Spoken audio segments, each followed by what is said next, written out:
the ice and fire demon god of Hogwarts. This video is purely for entertainment and does not infringe on copyrights or laws. The rights to the novel and image belong to the original author. We do not claim ownership. Don't like waiting and want to listen to this fanfic in full now? Subscribe to our Patreon, where you'll find the best fanfics. Chapter 451, The Imperious Curse and Transfer of Property. Seeing that Grawp was intact, Hagrid finally smiled. Lin said softly, "For your sake, Hagrid, Grawp will be the last pure-blooded giant in the world, and after Grawp, there will be no more giants in the world." Hagrid and Madame Maxim looked at each other. Although they felt sorry for the extinction of the giants, they would not say much. After all, before coming here, Lin also said that the survival of the giants depends on their own choices. Since the giants chose to be hostile to wizards, then the extinction of the race is their only ending. She's back. At this time, Lin seemed to realize something, and a barely perceptible smile appeared at the corner of his mouth.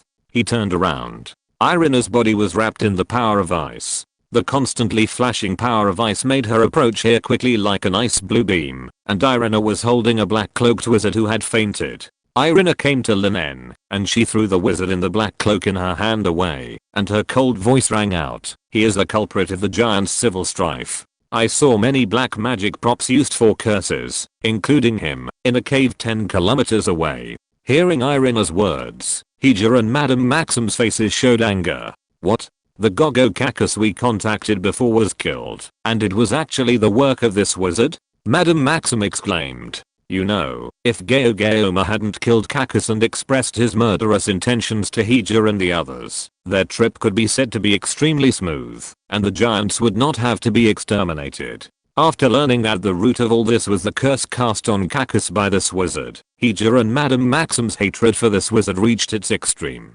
At this time, Lin En chuckled. He walked up and unveiled the mask of the wizard in the black cloak. Adolf Shafik, the actual ruler of the Shafik family. "It seems that the Shafik family has decided to join Voldemort, right?" Lin said softly. Shafik's face was ferocious, and he roared, "Lin Raoul, our family is one of the 28 sacred pureblood families, but you are close to those mudbloods. You are the shame of pureblood, a traitor to pureblood." Hearing Shafik's words, Lin's face turned cold. "You know, the mudbloods that Shafik mentioned include Irina beside him. It's okay to insult him, but insulting Irina is an unforgivable sin for Lin. Crucio." Lin suddenly raised his wand and chanted the spell in a cold voice. The dark red lightning like Crucio broke through the air, and the extreme desire to torture this damned Death Eater made the magic of this Crucio appear more viscous and more powerful. "Ugh, Shafik cried out in pain. He bet that even the Cruciatus curse that Voldemort used to punish them was not as painful as this one. Shafik kept twisting and struggling on the ground, but soon, the severe pain made him completely powerless. He could only open his mouth and wail silently. After a long time, Lin En stopped the Cruciatus curse in his hand. If you have the ability, give me a quick death," Shafik said painfully. He didn't think he could survive in Lin En's hands. After all, how could a ruthless person who said he would exterminate the giant's entire clan be merciful to a Death Eater like himself? Exclamation mark. Hearing this, Lin En sneered and said nonchalantly, "It's time for the Shafik family to be removed from the holy 28 pure blood families. But before that, I think the assets of the Shafik family should be transferred to the royal family." Shafik, as the actual ruler of the Shafik family, is a Death Eater, which means that the Shafik family must have been fully invested in Voldemort. In this case, any property under the name of the Shafik family will only be used to support the enemy and make Voldemort stronger. Instead of letting those properties strengthen the enemy, it is better to plunder them and enrich yourself. Thinking of this, Lin En raised his wand again, and he said lightly, "Soul out of the body." After Lin En was promoted to the Demon King level wizard, his soul power was strengthened to a certain extent under the tempering of magic. Now he is no longer like before, just using an unforgivable curse. He needs to use the heart to force himself to calm down. As long as Lin En used no more than 3 unforgivable curses in a day, the negative impact of the unforgivable curses on his emotions would be minimal.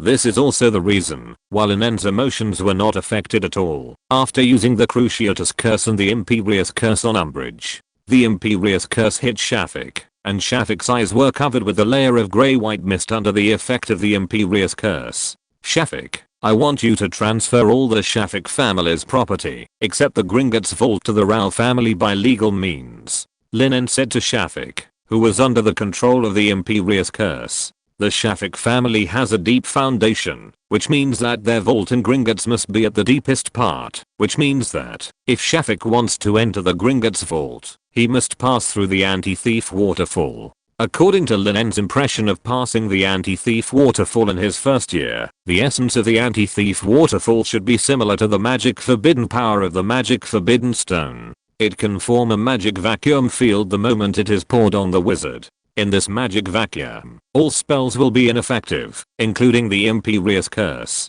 Therefore, Lin En was not in a hurry to take action on the Shafik family's property in Gringotts vault. The various industries of the Shafik family in the magic world alone were enough for the royal family to make a fortune after taking it over. Yes. Shafik leaned slightly towards Lin En in a daze and then disappeared from the spot. Looking at Shafik's apparition leaving, Irina asked with some worry, Lin En, do you think other wizards in the Shafik family will notice the abnormality of Shafik? Unlike those employees of the Ministry of Magic who could not even release the Iron Armor charm, most wizards from pureblood families have secretly learned the 3 unforgivable curses, which makes them more familiar with the symptoms of the imperious curse. Hearing this, Lin En smiled and said, don't worry. According to the information from the Luo family, most of the Shafik family's industries are managed by him alone, and most of the other wizards in the Shafik family are just figureheads. Chapter 452 The Dark Wizard Who Takes the Blame. Perhaps those wizards of the Shafik family will find something wrong with him, but with his prestige in the family, I think no one would dare to risk angering him and question whether their patriarch has been cursed, Lin En said with a smile. With his level as a Demon King wizard, even if his imperious curse still has some flaws, which will make the eyes of the cursed person become grey, his imperious curse has perfect magic concealment. That is, the magic fluctuations of the imperious curse will not dissipate at all, and outsiders cannot judge whether Shafik has been cursed by sensing abnormal magic. What's more, the Shafik family's industry is basically managed by Shafik alone, which means that, when he makes the move to transfer the industry, he does not need to ask other wizards of the Shafik family at all. After dealing with Shafik, the Death Eater who had interfered in the giant incident, Lin turned his attention to Hagrid and Grawp. He said, well, Hagrid, if you plan to take Grawp back to Hogwarts, then I need to take some safety measures on Grawp. Hagrid was stunned for a moment, and he asked suspiciously, safety measures? Yes, Lin nodded slightly, and as he waved his left hand, a piece of parchment suddenly appeared in front of him. Some safety measures to prevent Grawp from harming the little wizard. As Lin's voice fell, golden words appeared on the parchment. Soon, a basic magic contract was formed. On the magic contract, there are 3 rules written. It is forbidden to attack underage wizards. It is forbidden to leave the Forbidden Forest after arriving at the territory of Hogwarts School of Witchcraft and Wizardry, and the first 2 restrictions can be temporarily invalidated after obtaining Lin Rowell's permission.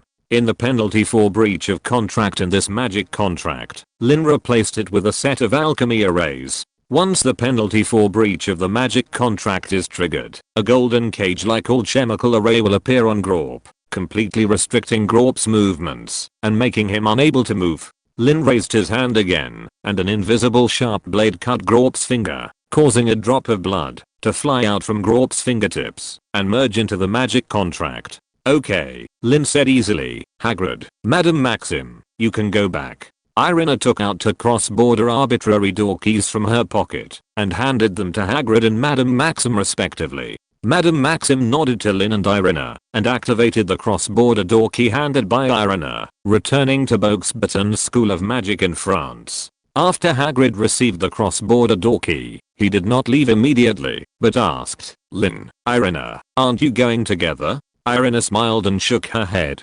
saying, no, Hagrid, we still have some things to do in the French magic world. You take Grawp back first. Hearing this, Hagrid finally nodded. He did not ask more questions, but pulled his half-brother Grawp, activated the cross-border door key, and took him and Grawp to the edge of the territory of Hogwarts School of Witchcraft and Wizardry. The giant incident is over. Let's go. Lin held Irina's little hand and said softly. What Lin and Irina had to do in the French magic world was naturally what they had agreed with Dumbledore before, to catch a dark wizard from Lefebvre to take the blame. Irina took out another cross-border door key, and as soon as she moved her mind, white light enveloped the two of them. The next moment, the two of them appeared quietly in Lefebvre, France. Lefebvre is indeed the gathering place of the most evil wizards in the magic world. Even in broad daylight, the black magic fluctuations scattered everywhere can make the two feel that their vision is dim. Perhaps in the eyes of ordinary wizards, this Lefebvre is no different from the streets outside, but in the eyes of Lin En and Irina, who have strong magical perception, it is as if it is shrouded in darkness. The black wizards here are not as strong as imagined, but all those who live here are evil. The traces left by the black magic they release are no less than the black magic residue of the Avada lightning chain released by Voldemort. Lin En and Irina did not stay there for a long time. Instead, after putting on the disillusionment charm, they quickly came to the backyard of a house in Lefebvre. Looking inside from the backyard, the two could see a black wizard constantly releasing the Cruciatus curse towards another black wizard who was struggling on the ground. If Lin En and Irina were right, the black wizard who was struggling on the ground was the owner of the house, and the black wizard who was constantly casting the Cruciatus curse was trying to occupy the house and kill the black wizard who was lying on the ground. Unlike other streets in the magic world, the real estate in Lefebvre Lane was not acquired through buying and selling. If you want to settle down here, you only need to kill the original owner of the house you like. Of course, you also have to be on guard at all times to see if other black wizards will kill you in order to seize the house. Just like what was happening in the house. Avada Kedavra. The black wizard seemed to be bored. He no longer used the Cruciatus curse to torture the black wizard on the ground, but directly cast a Kedavra curse. A green light lit up in the house, and the black wizard who was lying on the ground stiffened and died under the Kedavra curse. Soul out of the body. At the same time as the black wizard cast the Avada Kedavra curse, Irina, who was hiding in the yard, took decisive action. When the dark wizard used the death curse to kill the enemy, his defense must have been the most relaxed. Therefore, Irina's imperious curse hit him without any surprise. Irina looked at Lin En beside her and said softly, "You have used the unforgivable curse twice today. Next, leave it to me." As Irina spoke, she removed the disillusionment curse on her body. She ignored the blood in the room and walked into the room. When she raised her left hand, a freezing spell was cast in an instant, freezing the dark wizard controlled by the imperious curse into an ice sculpture. However, Irina did not add enough killing power to freeze the dark wizard to death in this freezing spell. Instead, she used a wisp of ice power to isolate the power of this freezing spell. This made the dark wizard just sealed in the ice without any harm. Irina waved her wand gently, and a silent floating spell was released, stuffing the ice sculpture that sealed the dark wizard into her pocket where she had cast the traceless stretching spell. "It's done. Let's go." Irina turned around and smiled at Lin En, who was still in the yard. Looking at Irina's smile, Lin En was stunned for a moment, then walked into the house quickly and held Irina's hand. After taking the dark wizard who was used to take the blame, the two took the cross-border arbitrary door key back to the territory of Hogwarts School of Witchcraft and Wizardry. Chapter 453 Identification. We are back, Professor Dumbledore. As soon as they returned to Hogwarts Castle, Lin and Irina came to the principal's office. Irina naturally recited Honeydukes' snack list. She loved sweets and didn't need to take out a long list like Lin did. She had hundreds of sweets in her memory. When she read blowing super bubble gum, the statue made way, and the two of them successfully came to the office. Seeing Lin and Irina walking in together, Dumbledore, who was sitting behind the table, leaned forward slightly and asked, "How is the giant thing going?" In fact, after seeing the two of them come back in just 2 days, Dumbledore had already had a rough guess about the outcome of this incident. And Lin En's answer undoubtedly confirmed this speculation. The whole clan was wiped out. Those giants took the initiative to attack Hagrid, and a new googly named Tall Galmer even showed murderous intentions towards Hagrid, so I killed them all. Alas, Dumbledore sighed. What a pity, these are the last batch of giants in the British wizarding world. Dumbledore had never agreed to killing the last batch of giants in the British wizarding world, but compared with the lives of the little wizards in Hogwarts Castle, he chose the latter. Irina whispered, "Actually, Professor Dumbledore, your plan was originally successful, and Hagrid and the original Guggle, a giant named Cacus, also got along well. But the intervention of a Death Eater broke it all. The Death Eater from the Shafik family cast a curse on Cacus, which caused the giant Gagoma to kill Cacus and become the new Guggle. In order to get rid of Shafik's enemies, Gagoma planned to kill Hagrid, which led to the tragedy of the giant." Irina said so. She did not hide Dumbledore's plan on this matter.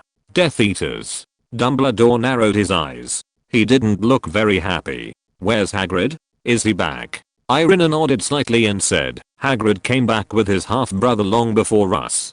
Dumbledore was a little surprised to hear Irina's words. He raised his eyebrows and said, "Half-brother?" Irina explained, "That was a giant who originally lived in the giant camp. His name was Grawp.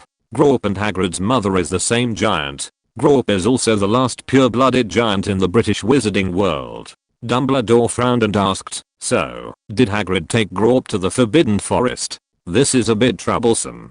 Dumbledore didn't object to Hagrid taking Grawp to the Forbidden Forest. After all, he was one of his own, and he could only spoil him. But Dumbledore felt a little tricky to ensure that a pure-blooded giant was in the Forbidden Forest without hurting any little wizard in Hogwarts Castle. While Dumbledore was thinking, Lin said, "Don't worry, Professor Dumbledore.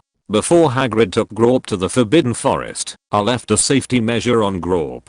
Take a look." Lin said as he handed Dumbledore the magic contract that he forced Grawp to sign with blood. Dumbledore took the magic contract, glanced at it casually, and said with a smile, "Although this magic contract is a bit crude, all the necessary measures have been taken. Let's do it this way. Don't look at the first rule of this magic contract, which only requires Grawp not to harm underage wizards. But in fact, most of those who dared to break into the Forbidden Forest were underage wizards in Hogwarts Castle." At this time, someone asked, "Aren't the 7th grade wizards already adults? What if the 7th grade wizards break into the Forbidden Forest and are accidentally injured by Grawp? What should they do?" Exclamation mark. In fact, those 7th grade wizards don't have the leisure to do this. Just like the 5th year wizards need to take the OWLS exam at the end of the semester and spend the entire school year preparing for the exam, the 7th year wizards are also worried about newts. If OWLS are the college entrance examination, then newts can be said to be the graduation thesis of the university. Those 7th year wizards are scratching their heads thinking about how to write the opening report, so how can they have the heart to play in the Forbidden Forest? Exclamation mark. After excluding the possibility of the 7th year wizards going to the Forbidden Forest, the only ones who may go to the Forbidden Forest, except for the professors of Hogwarts Castle, are the intruders. Since Grawp's matter has been approved by Dumbledore, Hagrid will naturally not hide Grawp's location from the 4 deans of the colleges, Professor McGonagall, Professor Flitwick, Professor Snape and Professor Sprout. This can also avoid the possibility of their own people being accidentally injured when entering the Forbidden Forest. In this way, the only one who may be hurt by Grawp is probably the intruder. Professor Dumbledore, in addition to returning to report, we also plan to hand him over to you. Irina said so. She took out the big ice block that sealed the Dark Wizard and placed it in the principal's office. "This is." Dumbledore looked at the Dark Wizard in the ice block and fell silent. Irina gently waved her wand, letting the ice melt by itself, revealing the unharmed Dark Wizard inside. After seeing that the Dark Wizard thawed without any harm, even Dumbledore showed a bit of amazement. The ability to completely freeze the enemy without hurting the enemy at all. This ability to accurately control the ice element magic is indeed amazing. This is the Dark Wizard that Lin En and I caught in Les Feuilles, France. Didn't we agree with you before to find a Dark Wizard to take the blame? Irina smiled cunningly and said. Dumbledore shook his head helplessly, waved his hand, and lifted the Imperious Curse that Irina used on the Dark Wizard. Under the doubtful gaze of Lin En and Irina, Dumbledore's eyes suddenly became bluer when he looked at the Dark Wizard, and he whispered, "Legitimate psychic." After a few breaths, after a simple investigation, Dumbledore confirmed that this was indeed a Dark Wizard who did all kinds of evil. Seeing this scene, Irina looked a little aggrieved, and she said, "Professor Dumbledore, do you not trust us?"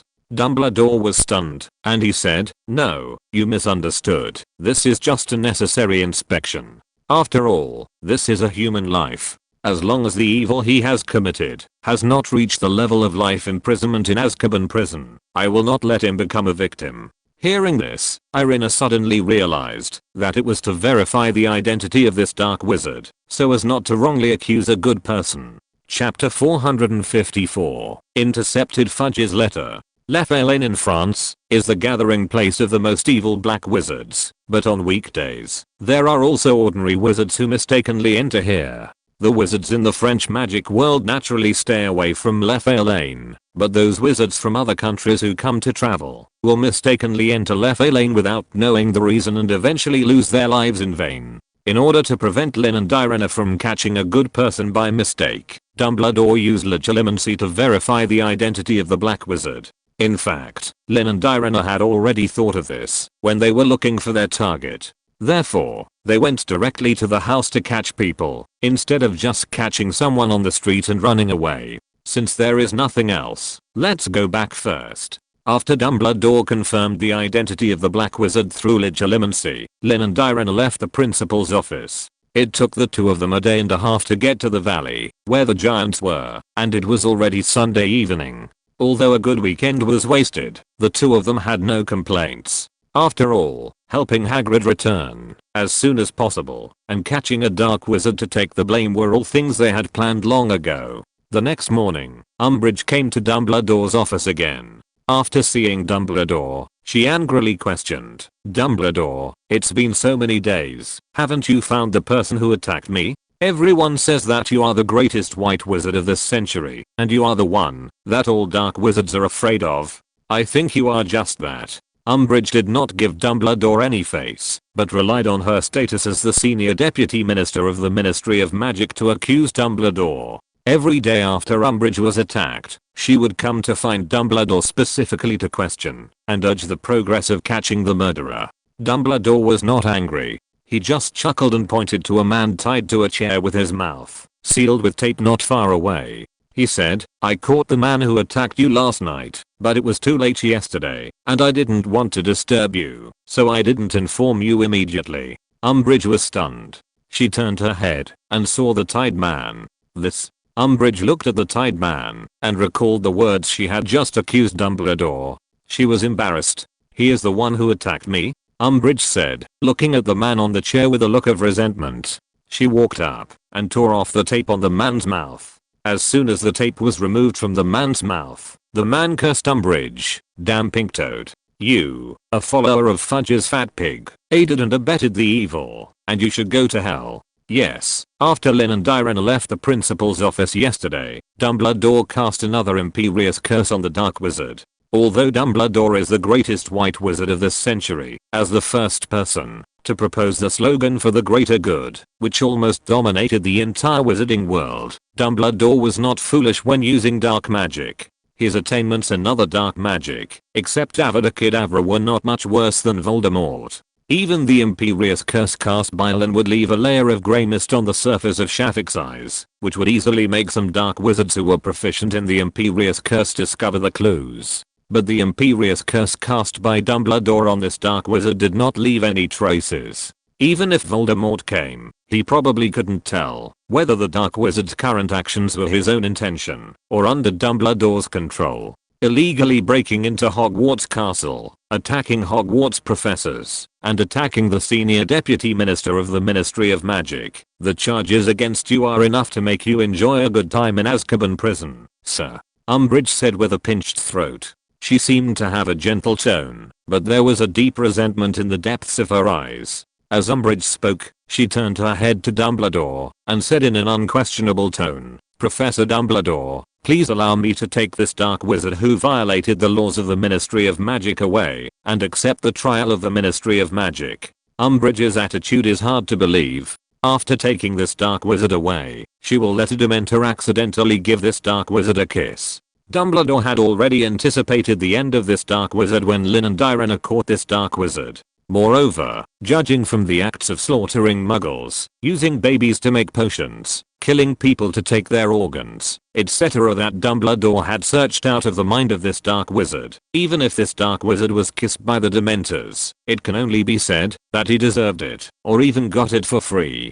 Please, Professor Umbridge, I never interfere with the enforcement of the law, Dumbledore said with a chuckle, and waved his hand, motioning Umbridge to take the dark wizard away. Umbridge was surprised and triumphant to see that Dumbledore agreed to her request so easily. She waved her wand, used the levitation spell to hold up the chair under the dark wizard, and led the dark wizard out of the principal's office triumphantly, and headed out of Hogwarts Castle. In fact, the ending of this dark wizard was not unexpected to Lin, Irina and Dumbledore. In the Daily Prophet the next day, everyone saw a notice issued by the Ministry of Magic. A dark wizard who attacked a professor at Hogwarts was attacked by a thirsty Dementor on the way to Azkaban prison after the trial, and received a kiss from the Dementor. Lin and Irina guessed that in this eventful time, the two would have to go to Dumbledore's office to discuss things together. But they didn't expect that new things would come so quickly. It had been less than a week since they returned from the giant camp, and new things happened again.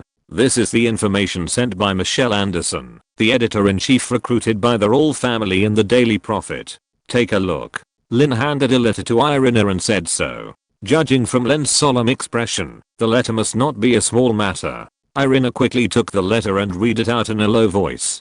Dear Mr. Roll, I have received the news that Fudge will publish in the Daily Prophet 2 days later from a reporter who has defected to Fudge's editor-in-chief Calderon. Please have a look at it. I hope this letter can be helpful to you. Your most loyal Michelle Anderson. Chapter 455. Instead of patching it up, it's better to start over. Intercepted news release. Irina said in confusion. Soon, she found a news release attached to an envelope from under the letter. Irina opened the manuscript and read out the contents again. Illegal trespassing into the Ministry of Magic. Sturgis Podmore, 38 years old, lives at Tula Burnham Park, Clapham. He was tried in the Wizengamot a few days ago. He was charged with illegally trespassing into the Ministry of Magic and attempting to rob on August 31st. Podmore was captured by Eric Munch, a guard at the Ministry of Magic. Munch found that he was trying to break through a level 1 security door at 1 o'clock in the morning. Podmore refused to defend himself and was found guilty of 2 charges and imprisoned in Azkaban for 6 months. After reading the contents of the manuscript, Irina's expression gradually became solemn. She looked at Lin and asked, if I remember correctly, Sturgis Podmore should be a member of the Order of the Phoenix, right? Lin nodded slightly and said, I think so. But for the specific situation, let's go and ask Professor Dumbledore. So, the two returned to Dumbledore's office less than a week after they left. Looking at the 2 frequent visitors to the principal's office, Dumbledore knew that they must have something to do here. He waved his wand gently, pushed 2 cups of hot tea to the other side of the table, and motioned for them to sit down and talk. Lin and Irina sat down on the other side of the table. Lin handed the letter to Dumbledore, and then took a sip of tea comfortably. He looked at the teacup in his hand with some surprise. He didn't expect that in the British magic world, he could still drink the Dahang Peo produced in the East. After assuming that Dumbledore had almost finished reading the letter, Lin asked directly, Professor Dumbledore, was Sturgis Podmore's invasion of the Ministry of Magic your fault? Dumbledore shook his head and said with a heavy face, it has nothing to do with me. To be honest, we couldn't contact Sturgis before the Ministry of Magic tried Harry. I have my doubts about Sturgis's loss of contact, but after seeing this letter, I'm sure that he must have been cursed by Death Eaters or other dark wizards. Dumbledore said so, with a bit of anger in his eyes. Sturgis Podmore is a veteran of the Order of the Phoenix, and a staunch anti-Death Eater wizard who has experienced the Voldemort period. Now Sturgis has been attacked by the Imperious Curse, and has been framed and imprisoned in Azkaban for half a year. How could this not make Dumbledore angry? Exclamation mark. You know, in Azkaban prison, a place full of Dementors, 2 weeks is enough to drive a wizard completely crazy. Even if Sturgis is determined, he is an old man after all. Professor Dumbledore, do we need to rescue Mr. Podmore? The date in the manuscript is August 31st, which means that Mr. Podmore is likely to have been imprisoned in Azkaban prison and suffer from Dementors. Lin En said softly. You mean, jailbreak? Dumbledore was stunned. But, after all, prison is a major place to ensure the operation of the law. If the prison is easily jailbroken, wouldn't it lose its credibility? In this way, I'm afraid that more dark wizards will commit crimes recklessly. Hearing this, Lin En chuckled. Professor Dumbledore, weren't you against using Dementors as jailers of Azkaban? Moreover, after the prison break by Barty Crouch Jr., Azkaban is no longer the impregnable prison it once was. If Barty Crouch Jr. can go, why can't we go too? Lin asked back. Seeing that Dumbledore was still hesitant, Irina also spoke up. Professor Dumbledore, how much credibility do you think the Ministry of Magic still has under Fudge's current leadership? Surviving a desperate situation and coming back to life, the future of the Ministry of Magic will ultimately be built on the wasteland. Since Dementors should not be recognized, and Azkaban should not be the only prison in the British wizarding world, then we will destroy the shadow of Azkaban prison over the heads of the world. Let the world despise it and abandon it, and when old Barty takes office, we will build a new magic prison and restore the reputation of the Ministry of Magic. Irina said so. Yes, instead of repairing a fortress that has been riddled with holes, it is better to tear it down and rebuild a magnificent castle on the ruins. What's more, as the most loyal old man of the Order of the Phoenix, Sturgis has followed him for so many years and suffered so much, but he has never complained. Since this Azkaban prison and the Ministry of Magic will eventually be sacrificed to be torn down and rebuilt, why should he let his comrades suffer in vain? Exclamation mark.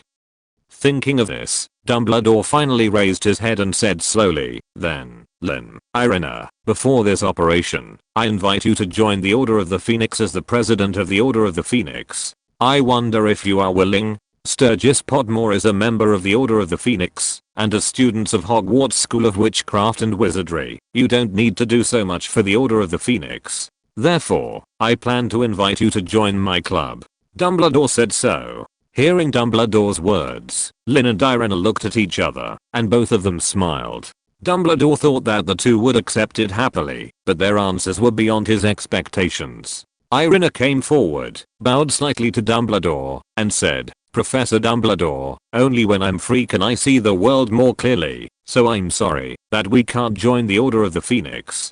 But, if the Order of the Phoenix has any needs, you can tell us. After all, we are on the same side, and we are all fighting for a better peace in the wizarding world, right? Irina said with a smile. After Irina finished speaking, Lin smiled and continued, yes, Professor Dumbledore, you can treat us as non-staff members of the Order of the Phoenix, and the affairs of the Order of the Phoenix can also be our affairs. Hearing Lin and Irina's answers, Dumbledore was stunned again.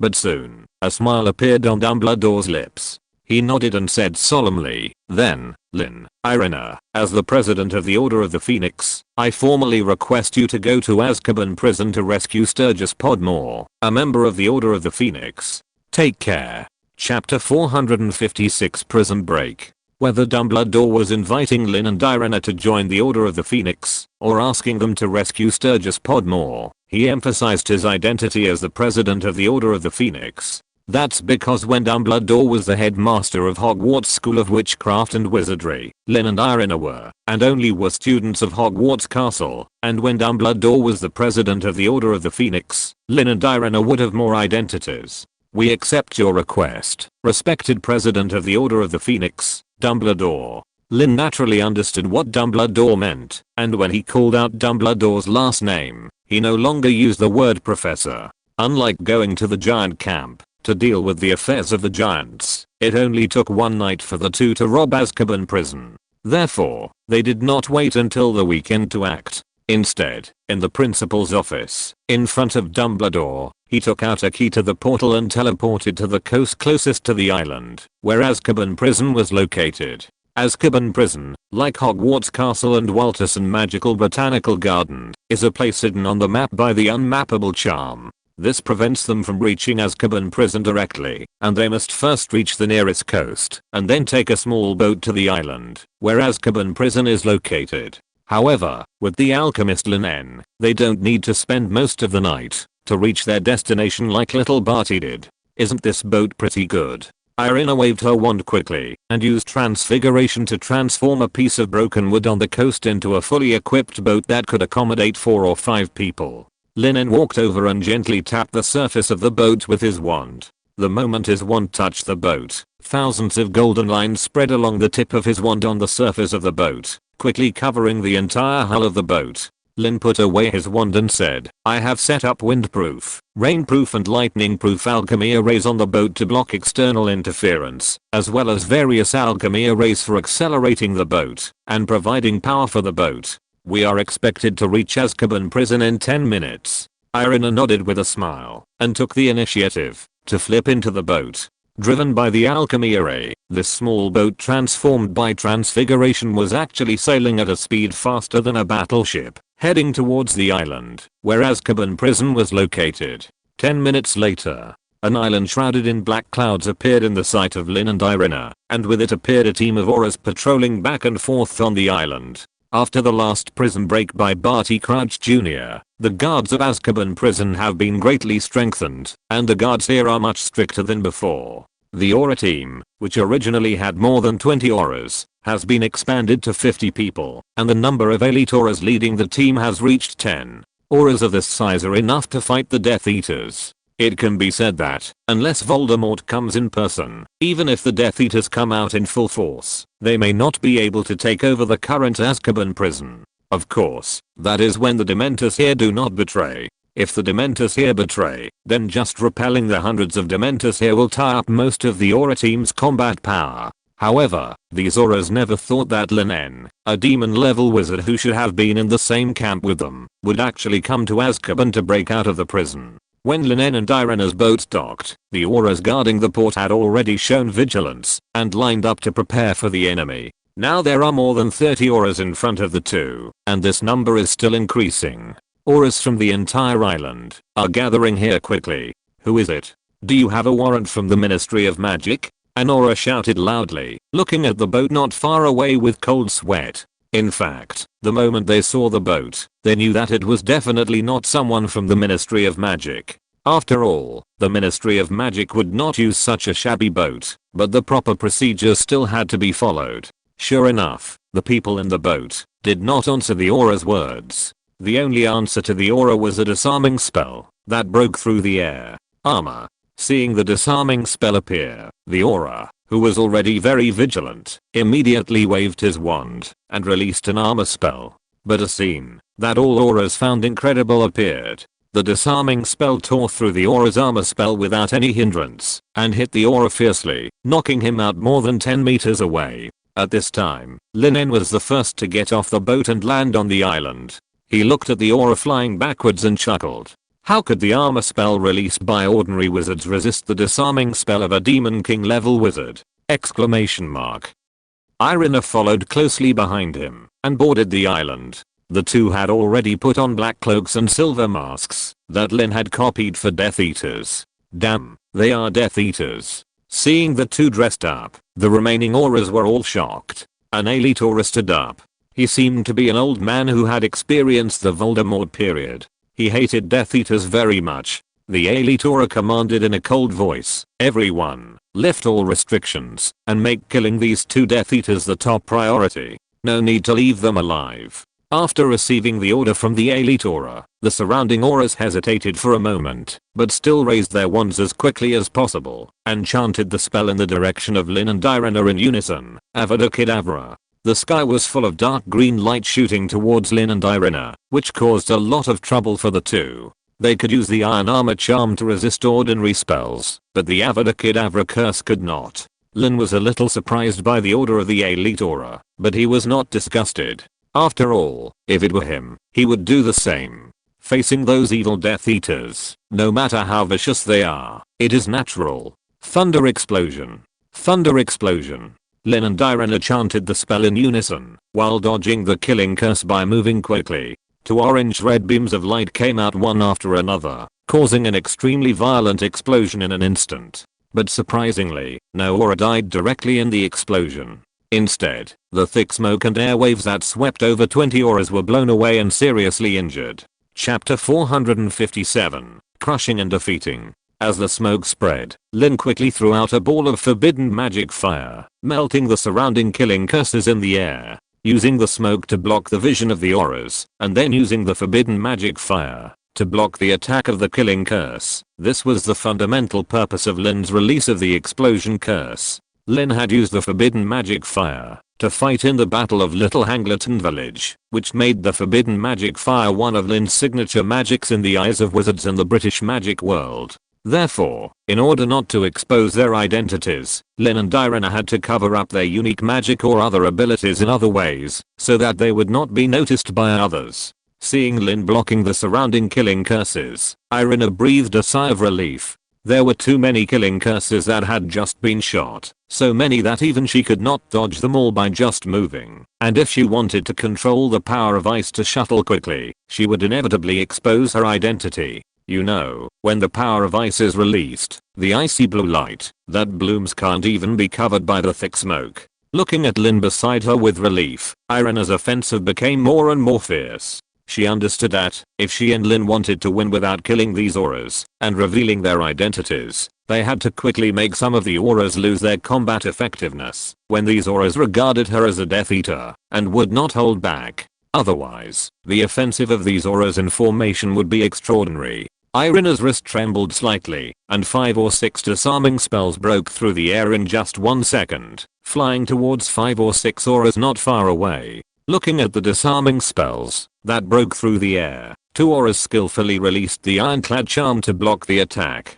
But the remaining auras didn't even know the ironclad charm. They foolishly released the disarming charm towards Irina on the spot, wanting to use their own disarming charm to counterbow Irina's disarming charm. Under Irina's speechless gaze, her disarming spell shattered the disarming spells of the auras without any surprise, knocking them out. The quality of the auras really needs to be improved, Irina said helplessly, waving her wand to cast a stunning spell on the auras who had lost their wands. Lin also shook his head. The quality of the auras today is indeed mixed, and some auras have not even learned the armor charm. The combat power of wizards is seriously divided, which is a common problem in the magic world. In about 3 minutes, more than 30 auras fell unconscious outside the port. And in the area farther away from the port, near the Azkaban prison, there are still more than a dozen auras who are fighting hard. These auras are the last auras on this island. However, those auras don't seem to be worried.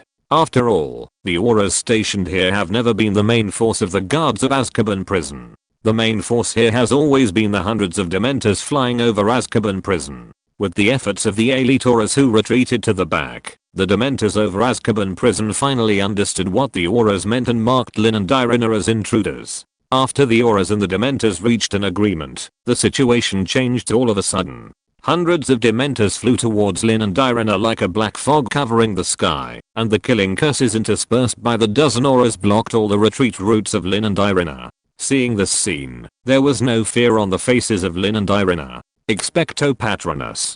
Lin signaled to Irina, asking her to continue to deal with the dozen auras, while he waved his wand and summoned his own Patronus. Irina's magic level is still a step away from the level of a Demon King wizard. Perhaps her magic power cannot support her to repel so many Dementors by herself, but it is more than enough to defeat more than a dozen auras. At this time, the magic power of the Demon King is condensing rapidly, and it turns into a giant white wolf nearly 100 feet tall in the air. This huge white wolf Patronus roared at the Dementors in the air, and the violent sound waves turned into a milky white substance, spreading in the direction of the Dementors with the intention of destruction. Just the roar of this huge white wolf, more than 100 Dementors were blown away, and these Dementors were horrified to find that their bodies had become lighter. The roar of this white wolf can actually cause substantial damage to them. The white wolf did not stop its offensive. Its huge body suddenly pounced, and when its claws were waving, more than a dozen Dementors flew out like rags. The bodies of the Dementors hit by the claws of the white wolf were all dull, and the cloaks on their bodies were torn into pieces like rags, and they looked like they would dissipate at any time. Seeing that the Patronus in the form of a white wolf was so fierce, the Dementors were all panicked. Especially the more than 20 Dementors who participated in the attack on Lin and Irina at the end of August were so scared that they fled to the outside of the island without paying any attention to the orders of the auras below. Of course, they would not leave the place where they survived too far. After Lin and Irina successfully escaped from prison, they would return here. Under the continuous attack of the White Wolf, nearly half of these Dementors were beaten to a near-death state.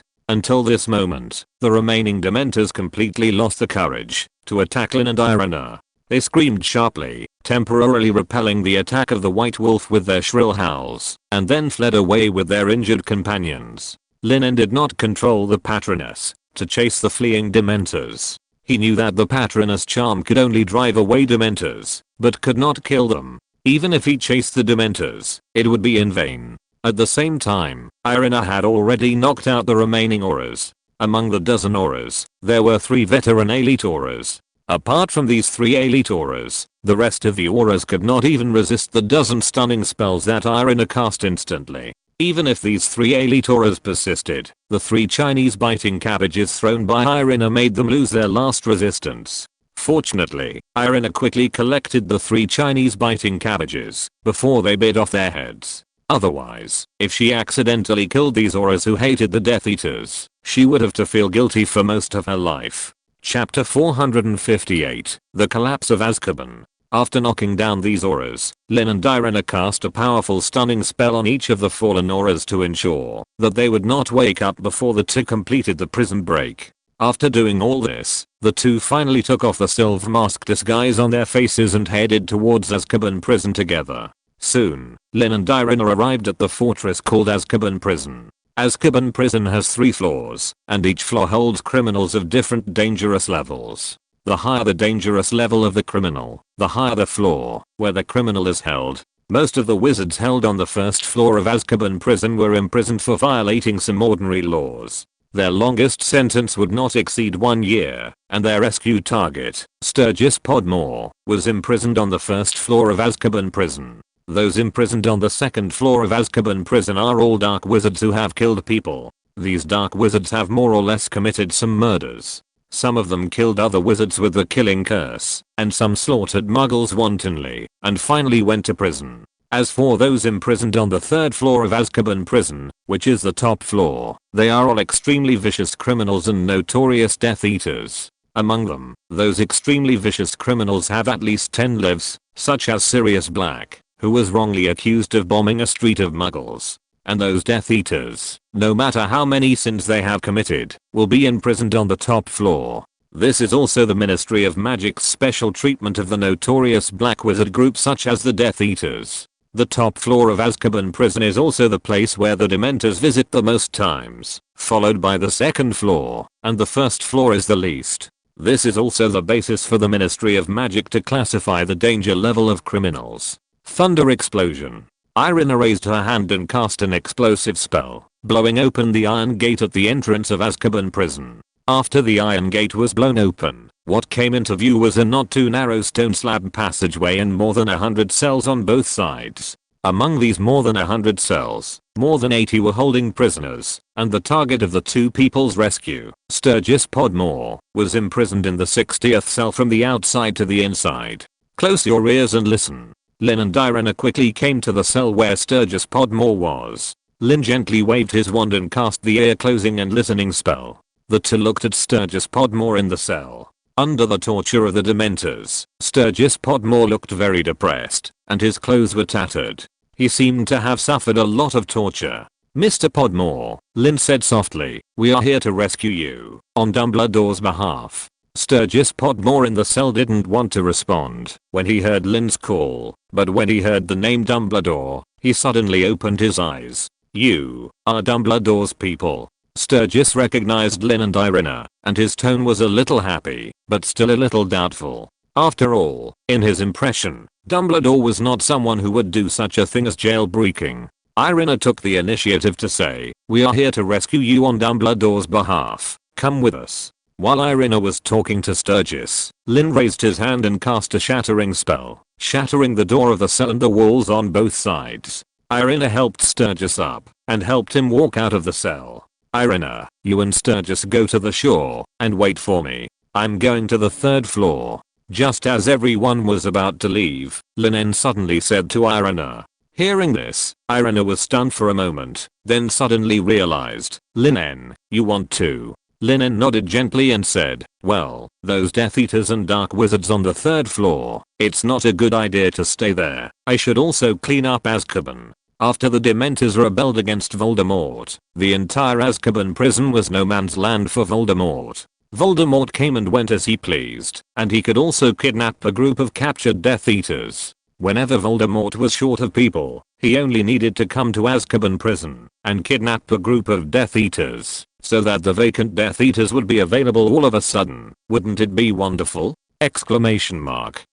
In the later period, this Azkaban prison almost became Voldemort's largest troop explosion base. Irina naturally would not object to Lin En's idea. She nodded slightly to Lin En, and then helped Sturgis out of Azkaban prison. Watching the two of them leave, Lin En came to the 3rd floor of Azkaban prison with a cold face. Since Barty Crouch Jr. robbed Azkaban prison last time, there have been fewer criminals imprisoned in this 3rd floor. This 3rd floor looks empty, with only a dozen Dark Wizards and 7 or 8 Death Eaters who were recently captured. Looking at the Dark Wizards and Death Eaters here, Lin En sighed lightly, raised the wand in his hand, and whispered, God's Edge without shadow. As Lin En's voice fell, an extremely terrifying attack was brewing at the top of his wand. In this God's Edge without shadow, Lin En did not spare any power. The huge magic power gathered into the wand at a very fast speed, and turned into the power of the God's Edge without shadow that was about to be released. The next moment, a sharp edge that condensed into a black substance broke through the air. This sharp edge was more than 100 meters wide. It completely shattered the walls, fences, iron gates and even the entire 3rd floor building of the entire fortress, and quickly passed by the Dark Wizards and Death Eaters in the distance. In just a breath, the heads of more than a dozen Dark Wizards and 7 or 8 Death Eaters were crushed into powder by the extremely compressed black edge, and the entire 3rd floor of the fortress was cut open by this invisible flying edge. From a distance, the Azkaban prison was like a 3-layer cake, with the top layer cut off by a black big knife. At this time, the 3rd floor of Azkaban prison was constantly collapsing. Lin En looked at the 3rd floor where no one survived and lowered his eyes slightly. When he waved his wand, his figure had already passed through the collapsed rubble under the drive of an all-chemical array, and appeared on the soil hundreds of meters away from the fortress. Looking at the completely shattered castle on the 3rd floor, Lin En found that there was no emotional fluctuation in his heart. Turning back and no longer looking at Azkaban prison behind him, Lin headed in the direction where Irina and Sturgis were. If you're listening to this novel on a channel other than Fanfic World, it means they downloaded and uploaded it without effort. We cordially invite you to visit our channel, Mundo Fanfic Novelos. There you'll find the original version of this story and you can explore many other novels of various genres. We're waiting for you to immerse yourself in a world of incredible novels. Chapter 459 Absolute Power Can Solve All Problems. After rescuing Sturgis, Lin and Irina did not need to build a boat as they did when they came, but could directly use any portkey to return. Portkeys cannot be used to enter the place hidden by the unmappable curse, but after entering this area, they can use portkeys to leave at will. White light lit up on the port, and disappeared with the bodies of the 3 people to the island, where Azkaban prison was located. After a long time, the Aurors who were unconscious on the island woke up slowly, and when they saw the completely collapsed 3rd floor of the Azkaban fortress, the horror on their faces was beyond words. Merlin's briefs. The mouths of these Aurors were all wide open. The original 3-story fortress was now only left with 2 short floors. These Aurors did not think that the Death Eaters and Dark Wizards on the 3rd floor were killed. From the Death Eater masks that Lin and Irina disguised when they invaded, these Aurors probably thought that the imprisoned Death Eaters and Dark Wizards were rescued. On the other side, Hogwarts Castle. Lin, Irina and Sturgis Podmore came to the edge of Hogwarts School of Witchcraft and Wizardry through the any portkey, and then walked to the interior of the castle. After taking the recovery potion provided by Lin, Sturgis looked much better. At least he could walk independently without Irina's support. The 3 of them successfully arrived outside the principal's office. The stone beast that blocked the road seemed to have received instructions. After seeing Lin and Irina, it took the initiative to move aside, revealing the road to the principal's office. It was not until the 3 of them walked past the stone beast that the stone beast jumped back to its original position. Dumbledore, I'm glad to have fulfilled your mission. Lin pushed open the door of the principal's office and looked at Dumbledore behind the table, leaning forward slightly and said. Seeing Sturgis, who was still excited behind Lin and Irina, Dumbledore immediately stood up and greeted him. Thank you, Lin, Irina. Welcome back, Sturgis. You have suffered these days. Dumbledore said sincerely. Seeing Dumbledore like this, Sturgis' lips moved slightly, and he asked, Dumbledore, for me, you put down your principles. Is this really okay? Dumbledore's eyes were clear, and he said softly, I don't want to accept power, but I don't want the holder of power to hurt my partner, Sturgis. There is a way to let power be with us, but it will not corrupt us, that is, let our partner become the one in power. Dumbledore said. He looked at Lin meaningfully. The person in power mentioned by Dumbledore can be old Barty Crouch, or the Rowell family who now controls most of the Ministry of Magic, all in Rowell. And if Lin holds this power, then Dumbledore thinks he can rest assured. Lin is not like Voldemort. He has family, lover, friends, and most importantly, he understands what love is. If the people who should hold power do not hold power, then power will be held by those who should not hold power. Lin whispered, and he responded to Dumbledore with clear eyes. Seeing the two of them like this, Sturgis still had a bit of worry on his face. He hesitated and said, but, Dumbledore, you once said that too much power may bring a lot of trouble. At this time, Irina whispered, Mr. Podmore, but absolute power can solve all problems. We have 2 Demon King level wizards, plus everyone in the Order of the Phoenix. What do we have to fear? During the period when Voldemort was rampant, the Order of the Phoenix clearly had a Demon King level wizard in charge, but because of the suspicion of the authorities in the Ministry of Magic, it could only act in secret and become an underground party. This was not only because the Order of the Phoenix did not want to be too ostentatious, but also because their leader Dumbledore was bound by the rules and regulations of the Ministry of Magic, which led to a situation that was extremely unfavorable to the Order of the Phoenix. Now, under the guidance of Lin and Irina, Dumbledore is no longer the old man who insisted on the laws of the Ministry of Magic and did not know how to adapt. Since the Order of the Phoenix is acting to resist Voldemort, it should not stay underground, but walk in the light. As for the suspicion of the authorities in the Ministry of Magic, if the current authorities cannot accept the existence of the Order of the Phoenix, then replace them with those who can accept the existence of the Order of the Phoenix. Seeing that Dumbledore finally got it, the worry on Sturgis' face disappeared, replaced by a touch of relief. Even though Dumbledore is much older than Sturgis, and can even be called Sturgis Elder, after seeing Dumbledore return to his youth, Sturgis still felt a sense of relief like an old father. That is great. Dumbledore, everything in the Order of the Phoenix will obey your orders. Sturgis is already an old man, but he swore to Dumbledore seriously like a young man with boiling blood. Dumbledore just waved his hand, and then asked about the details of Sturgis' encounter with the Imperious Curse.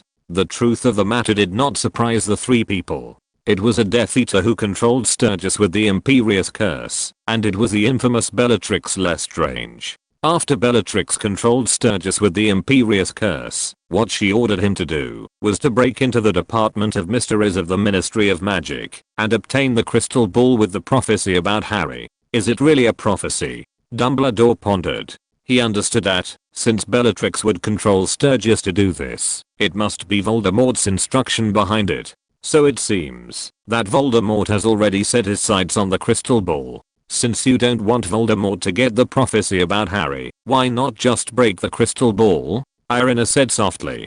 Dumbledore shook his head and said, it's not that simple. The crystal ball is a container of prophecy and also stores future history. If possible, I still hope that the crystal ball can be intact.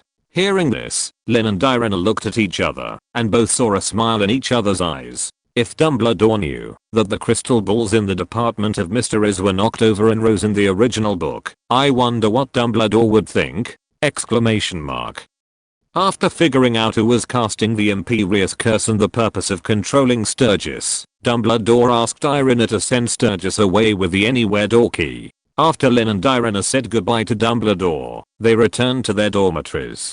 Chapter 460 Public Opinion, a war without the smoke of gunpowder. After the two rescued Sturgis, it was already 5 in the morning. Lin and Irina both had classes at 9 in the morning, so if they wanted to take a nap, they had to go back to the dormitory to rest. After rescuing Sturgis from Azkaban, they finally lived a peaceful life again. The most explosive thing during this period was the news about Sturgis' arrest, which was supposed to be published in the Daily Prophet, but was replaced by the news that Azkaban was once again broken into. Azkaban prison was attacked. It is reported that Azkaban prison was attacked by 2 unknown Death Eaters the day before yesterday. The 3rd floor of Azkaban fortress collapsed completely, and all the dark wizards imprisoned on the 3rd floor were kidnapped. I hope that the general public will be cautious when traveling in the near future. Fortunately, although the auras responsible for guarding Azkaban prison were injured and knocked unconscious, none of them died. This is not in line with the Death Eater's style of attack, which makes people wonder if there are other hidden secrets behind the incident. After reading the content of the news, Lin and Irina both smiled bitterly. Indeed, they used a powerful stunning spell to knock out the auras, which was indeed very different from Barty Crouch Jr.'s original method of committing the crime. After all, when he raised his hand, a green light of the killing curse appeared. Even if he was done, he used the killing curse to finish the job, not the powerful stunning spell. But they couldn't really kill those auras, just to make their disguise perfect, right? Exclamation mark. Anyway, even if they left some doubts, it would not be a big deal. Those auras could not follow the clues and find the 2 students who were still studying in Hogwarts Castle, right? Exclamation mark. The robbery of Azkaban prison made Fudge furious. Because of the insecurity of Azkaban prison, the people were disappointed with Fudge's leadership ability as the Minister of Magic again, and the voices for speeding up the progress of Fudge's impeachment were getting louder and louder. How could Fudge not feel panic? Exclamation mark.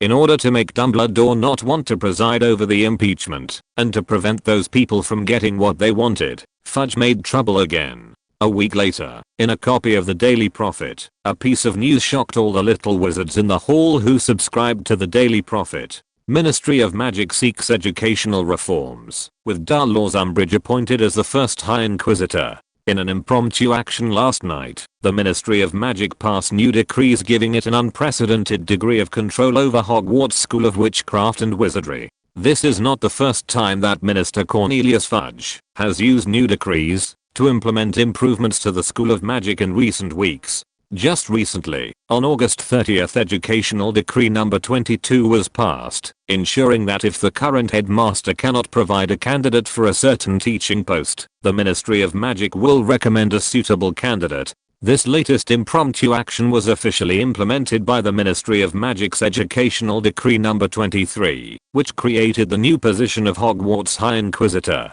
This is an exciting new move in the minister's plan to try to control the so-called decline in educational standards at Hogwarts School of Witchcraft and Wizardry. The Inquisitor will have the power to review her fellow faculty members to ensure that they are all up to standard.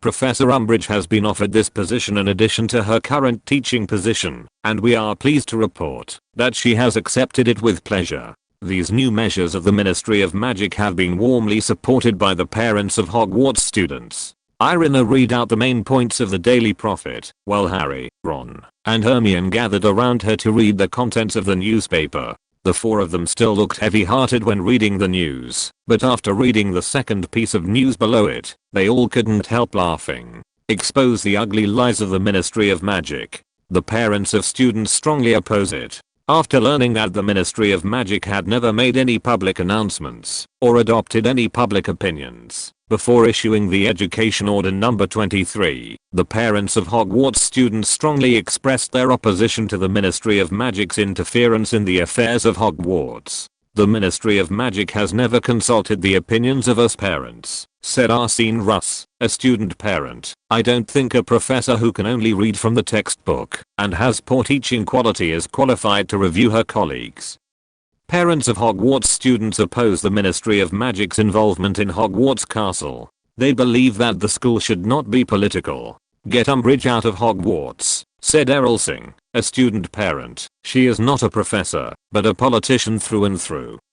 The author believes that Fudge's account of the Education Order number 23 is full of his subjective conjectures, and he has not really consulted the opinions of the students' parents. This is a lie of the Ministry of Magic, ugly and ignorant. The entire news article was condemning Fudge's Education Order number 23 and Fudge's behavior of reaching into Hogwarts Castle. The most ironic thing was that the previous news article said these new measures of the Ministry of Magic have been warmly supported by the parents of Hogwarts students, while the next news article wrote students' parents strongly opposed in the largest font. This is also the reason why Irina and the other four laughed. Judging from the reporter's signature on the second news article, this reporter should be a member of Michelle Anderson's staff, which means that the release of this news article should have been instructed by old Barty, who currently controls the Daily Prophet on behalf of Lin. Thinking of this, Irina's mouth curled up slightly with a smile. It seems that old Barty understands what she and Lin mean.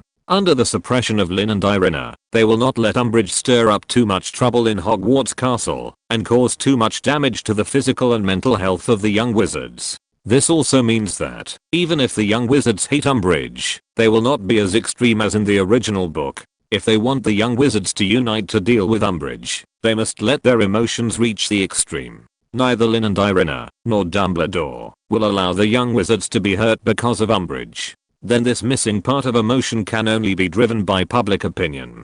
Yes, these two news published in the same Daily Prophet are a blatant war of public opinion. Fudge hopes to tilt public opinion towards the Ministry of Magic, let the people return to themselves, and let Dumbledore's success rate of impeaching himself be minimized. Lin and Irina hope to use public opinion to completely defeat Fudge, use public opinion to arouse the anger of young wizards, parents of students and even wizards in the entire British magic world against Fudge and Umbridge, and let them swallow the enemy completely with endless anger. This is destined to be a war without gunpowder. Chapter 461 Umbridge is targeting. Looking at the two completely opposite news articles in the same Daily Prophet, all the little wizards who subscribed to the Daily Prophet started to discuss. After seeing the scene in the hall, Umbridge intended to stop the little wizards from discussing, but she could not forbid these little wizards from reading the Daily Prophet. After all, the Daily Prophet not only contained news against the Ministry of Magic, but also the Ministry of Magic's own news.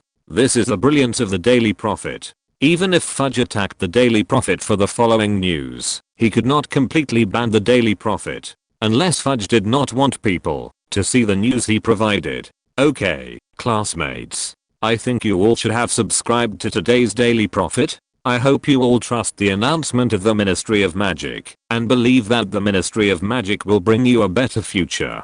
Don't listen to the slander of some villains, and don't discuss those illegal topics. Umbridge stood in the teacher's seat and clapped her hands vigorously to attract the attention of the little wizards. However, after listening to Umbridge's words, these little wizards not only did not take her words to heart, but looked at Umbridge with strange eyes. In the second news of the Daily Prophet, it was clearly written that Umbridge was a thorough politician, not a qualified professor. Let a politician intervene in the teaching of Hogwarts Castle. Can this really improve their grades? Exclamation mark. Thinking of this, most of the little wizards looked at Umbridge with doubts. People always follow the crowd, especially young wizards whose values have not yet been formed, who are very susceptible to the influence of the outside world. Otherwise, Seamus in the original book would not listen to the words of the Daily Prophet and his mother, and regard Harry, his roommate who lives with him day and night, as a crazy, lying liar. But in the same way, today's Daily Prophet is full of the remarks of both Fudge and old Barty. The Daily Prophet is no longer a one-man show by Fudge, but has the voice of old Barty. Among these two voices, the analysis given by old Barty was more reasonable and well-founded, and people could not help but believe it. This made the young wizards in the hall easily believe what old Barty said in the news, and thus became hostile to Fudge and Umbridge, which happened to achieve the goal of Lin and Irina. After the promulgation of the Education Order number 23, the lives of the young wizards were not greatly affected. After all, this education order was mainly aimed at the professors in Hogwarts Castle. Professor McGonagall and other senior professors did not take it too seriously. They had great confidence in the courses they taught, and in their own abilities. Even if Umbridge did not like them, she could not take this opportunity to drive them away. The promulgation of the Education Order number 23 has been opposed by many parents of students. If Umbridge drove away these students, or even the professors of the parents of the students, it is conceivable how the voices demanding Fudge and Umbridge to step down would reach a peak. Umbridge would not be stupid enough to do such a thing of digging her own grave. But some professors who lacked their own abilities and could only barely pass the teaching courses, or even slacked off, became nervous about this. The most obvious one was Professor Trelawney of Divination, who seemed particularly nervous when facing Umbridge's questioning. Umbridge also appeared in Hagrid's Care of Magical Creatures class. After Lin and Irina helped Hagrid solve the giant issue in advance, Hagrid returned to his position as the Professor of Care of Magical Creatures, and Hagrid was going to talk about some cat Neanderthals in this class. Cat Neanderthals are magical animals that owls will be tested on, which made Harry, Ron and Hermione who came to class feel relieved. At least they didn't need to worry about Umbridge using today's teaching content to embarrass Hagrid. But they seemed to have underestimated Umbridge's malice towards Hagrid. Umbridge was very concerned about Hagrid's mixed giant bloodline, which made her eyes almost overflow with malice when she came to Hagrid's class. Ahem. Umbridge coughed deliberately, trying to attract Hagrid's attention. She was wearing a green hat and a green cloak, and her whole body was green, like a dark green toad. She held a writing board in her hand. Hagrid, who was about to give a class to everyone, noticed the strange sound. He had just returned to Hogwarts Castle not long ago, and he was not clear about Umbridge's reputation in Hogwarts Castle. Hagrid also read the accusations and descriptions of Umbridge in the Daily Prophet, but he firmly believed that hearing is false, and seeing is true, so he did not treat Umbridge with subjective malice. He just smiled and said, "Oh, hello." Umbridge had a fake smile on her face. She spoke in a slow and loud voice, as if Hagrid was a mentally retarded foreigner. "Professor Hagrid, I wonder if you received the note I sent to your cabin this morning? It said I was coming to your class." "Oh, I got it," Hagrid said in a hearty voice. "I'm glad you found the place. Today I'm going to tell the students about catkins." "Catkins?" Exclamation mark. Umbridge thought quickly about the magical animal, the Kneazle, and after discovering that it fully met the teaching standards, she couldn't help but feel a little disappointed. She couldn't criticize Hagrid based on this. However, she soon found a new way to target Hagrid. She pretended not to hear Hagrid's words, put her hands to her ears, and clenched them into the shape of a cup, frowned and said loudly, "I'm sorry, what did you say?" Seeing that Umbridge didn't understand, Hagrid seemed a little confused. Kneazle, I think you should be able to understand," Hagrid said, and in order to make Umbridge understand, he deliberately used his hands to gesture the appearance of an easel. However, Hagrid's actions made Umbridge smile coldly, with a smile of success on her face. Umbridge raised her eyebrows slightly, and then she wrote and read on the writing board, "HMM. There are problems with intelligence, rely on clumsy gestures." Listening to Umbridge's sharp comments, Hagrid seemed a little flustered. He no longer paid attention to Umbridge, but turned to the little wizards and asked subconsciously, where was I before? Without waiting for Hermione to answer Hagrid's question, Umbridge continued to write and read. "It seems memory is very poor." Chapter 462, The Armor Stacks Are Full. In this Care of Magical Creatures class, Hagrid, Irina, and Harry all felt very unhappy. There was a noisy dark green toad chirping nearby, which made Irina lose the mood to touch the cute catkins. However, Umbridge seemed very happy after picking on Hagrid for a class. This made her smile in the following defense against the dark arts class. When Irina, Harry, Ron, and Hermione walked into the defense against the dark arts classroom, they saw Umbridge humming a little song. Umbridge's arrogant look made them want to slap her in the face. "Put away your wands," Umbridge instructed everyone with a fake smile. Those little wizards who still hoped to take out their wands had to put them back into their school bags in disappointment. We finished the first chapter last class. Today I want you to turn to page 19 and start reading chapter 2, General Defense Theory and its Origin.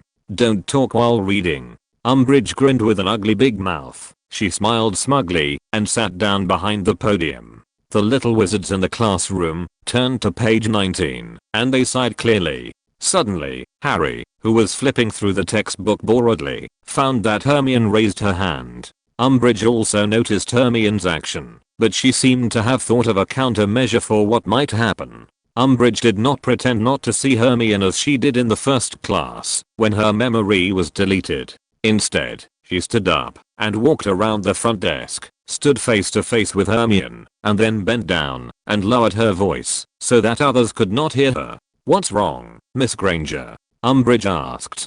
Hermione gave her a cold look, then said softly, "I've read chapter 2. Umbridge said, "Well, then, read chapter 3. Hearing this, Hermione chuckled and said, "I've read that chapter too. In fact, I've read the whole book." Umbridge found fault with Hagrid's Care of Magical Creatures class, which made Hermione very angry. Hermione, who was already a top student, had the ability to find fault with Umbridge within the scope of the rules. Of course, Hermione's idea was not just that. Her ultimate goal was to rely on this simple fault finding to make the little wizards in the classroom realize how useless Umbridge's class was. Umbridge was stunned. She blinked, but soon regained her composure. Umbridge thought Hermione was just making fun of her, so she planned to ask Hermione a question, to expose Hermione's true colors. "Well, you should be able to tell me what Slinker said about counter curses in chapter 15. He said the term counter curse is inappropriate." Hermione, the top student, said without hesitation. "He said that the term counter curse is actually what people use to call their curses, and they want to make those curses sound more acceptable." Umbridge raised her eyebrows. Although she was not happy, she could not help but accept it. "But I don't agree," Hermione continued. Her voice suddenly rose a few degrees. Umbridge's eyebrows raised a little higher, but her eyes obviously became a little colder. Umbridge looked at her coldly and asked, "You disagree?" "Yes, I disagree," Hermione said. "Mr. Slinker doesn't like curses, right? But I think when curses are used for defense, they are very useful." Hermione did not speak in a whisper like Umbridge, but spoke in a clear voice that could be heard from afar, attracting the attention of other little wizards in the classroom. "Oh, you think so, don't you?" Umbridge said coldly. She forgot to lower her voice and stood up straight. "I'm afraid that in this classroom, what really matters is Mr. Slinker's opinion, not yours, Miss Granger." "But," Hermione was about to speak. Umbridge interrupted her directly. "Enough." As she said that, Umbridge walked to the front of the classroom and faced the little wizards in the classroom. The cheerful energy she had at the beginning of the class disappeared all of a sudden. Umbridge said in a cold tone, "Miss Granger, I will deduct 5 points from Gryffindor College because you disrupted my classroom discipline with meaningless interruptions. I teach here using methods approved by the Ministry of Magic, which does not include encouraging students to express their opinions on things they do not quite understand." "But, Professor Umbridge," Hermione said with a chuckle, "if you just pointlessly prevent us from expressing our opinions, and cannot point out the mistakes in our opinions, then why don't we go to study by ourselves, but need to come to your class?" Of course, I don't mean to disrespect Professor Umbridge. It's just, I'm sorry, I don't understand. Isn't the meaning of a professor to teach students? But Professor, you don't seem to have the intention of teaching us, or solving puzzles," Hermione said lightly. Listening to Hermione's words, Umbridge's face turned pale, and she looked at Hermione uncertainly, wanting to say something, but unable to say it. When Hermione was speaking, it could be said that she was full of arrogance, which made it impossible for her to shut Hermione up, or deduct points for disrespecting the professor. But Umbridge could not explain Hermione's problem, let alone refute the point Hermione had made earlier. As the news published in the Daily Prophet, Umbridge was a thorough politician, not a qualified professor. If she were asked to substitute a politician in a defense against the dark arts class, she would do better than anyone else. But if she really wanted to be a real professor, she didn't have the ability. "Shut up, Miss Granger. I don't seem to allow you to continue talking. Shut up, or I'll put you in detention," Umbridge said harshly. She couldn't refute Hermione, so she could only force Hermione to shut up. Hearing this, Hermione didn't continue to argue with Umbridge, but smiled and shut up. Her goal had been achieved, so there was no need for her to continue to fight to the death with Umbridge, the pink toad. From the conversation just now, the smart little wizards around must have been able to see how useless Umbridge's courses were. In this way, the plan in her mind could be gradually implemented. Chapter 463 Dark Arts Defense Team. After the defense against the dark arts class ended and everyone returned to the common room, Hermione immediately called Harry, Ron, and Irina. Harry and Ron looked at Hermione in confusion, not understanding what she was going to do. Irina seemed to have thought of something, and she looked at Hermione expectantly, waiting for Hermione to continue. Hermione said in a serious tone, "Everyone, you should also know that Umbridge's course is of no use to us, and I think we have long passed the stage of learning things only from books. What I mean is that we need a teacher, a suitable teacher, who can teach us how to use magic, how to chant spells, and correct us if we do it wrong." Hermione said lightly, "If you are talking about Lupin," Harry said, but he was interrupted by Hermione before he finished his words. Hermione shook her head and said, No, I'm not talking about him. He's busy with the Order of the Phoenix all day long. Besides, we can only see him when we go to Hogsmeade for the weekend, which is far from enough." "Who else could it be?" Harry asked, frowning. Hermione slowly exhaled, her eyes cast on Irina and Harry. She whispered, "You, Irina, if possible, I hope to add Senior All." Irina whispered, "I don't think he will refuse. After all, that was part of their plan." Harry's eyes kept sweeping between Hermione and Irina. He always felt that he and they seemed to be on different channels. "Hermione, Irina, what is going on?" Harry asked in confusion. Hermione smiled and said, "Think about it. Umbridge is not worthy of being our defense against the dark arts professor, and we need someone to teach us. So who would be more suitable than you? You are the only 3 little wizards who have faced Voldemort." Ron took it for granted, and he echoed, "If you can be our teacher, you will definitely be much more qualified than that pink-toed Umbridge." Harry looked dizzy. He didn't understand. How could he become the teacher who replaced Umbridge in just a few words? Exclamation mark. Since Irina had agreed and was willing to help her lobby Lin, Hermione focused her lobbying on Harry. "Come on, Harry, you are really good at defense against the dark arts. And I do think that you should teach anyone who wants to learn. I mean, we are talking about how to protect ourselves and resist Voldemort. Harry, it doesn't seem fair if we don't give others a chance." Hermione persuaded, and she said the name Voldemort without hesitation. After the picture of Voldemort being repelled by Lin was published in the Daily Prophet, Voldemort was no longer the image of the terrifying Dark Lord who could not be defeated in people's minds. This made many people who avoided the name Voldemort no longer as afraid of hearing this name as before. Harry hesitated for a moment and whispered, "Yes, but I doubt who else would be willing to let us teach them except you two." Hearing Harry's words, Irina laughed out loud. Irina smiled and said, "You don't need to worry about this, Harry. Let's not talk about your title as the savior. Just the fact that Lin repelled Voldemort and I killed a large number of terrible Death Eaters in the Battle of Little Hangleton published in the Daily Prophet is enough to make many young wizards rush to learn from us how to resist Voldemort and the Death Eaters. In the wizarding world, strength is certainly the decisive factor, but fame, money, and public opinion can still have an indispensable influence on many things.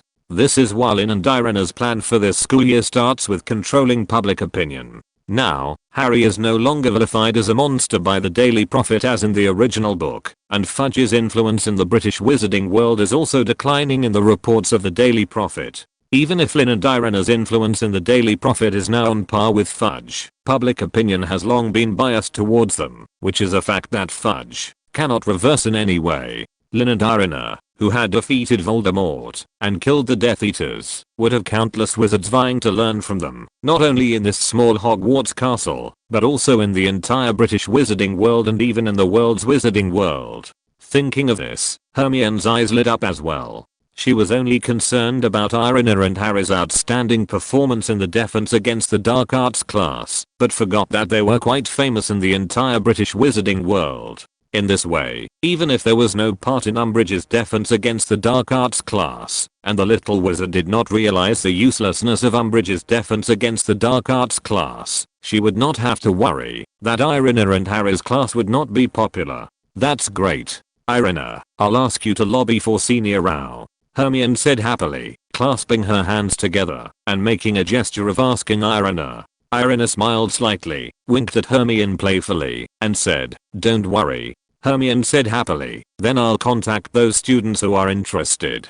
To be honest, Harry, I think you will be surprised when you know that so many people are interested in listening to you. Remember? The first weekend of October is our first Hogsmeade weekend of the school year. I plan to ask everyone who is interested to meet us in the village and discuss this matter. What do you think? Hermione said so. Ron asked in confusion, why do we have to go outside the school? Hermione chuckled and said, if Umbridge finds out what we are going to do, I don't think she will be very happy. After this day, Irina told Lin about this matter, and Lin naturally agreed to this matter that was already in the plan. Not only that, Lin also planned to bring Irving and Astoria from Slytherin, who were two little wizards he could choose to trust in Slytherin College. This solved the regret that there would be no little wizard from Slytherin House in the defense against the dark arts team that was to be established. Chapter 464. You call this 5 or 6 people? Exclamation mark.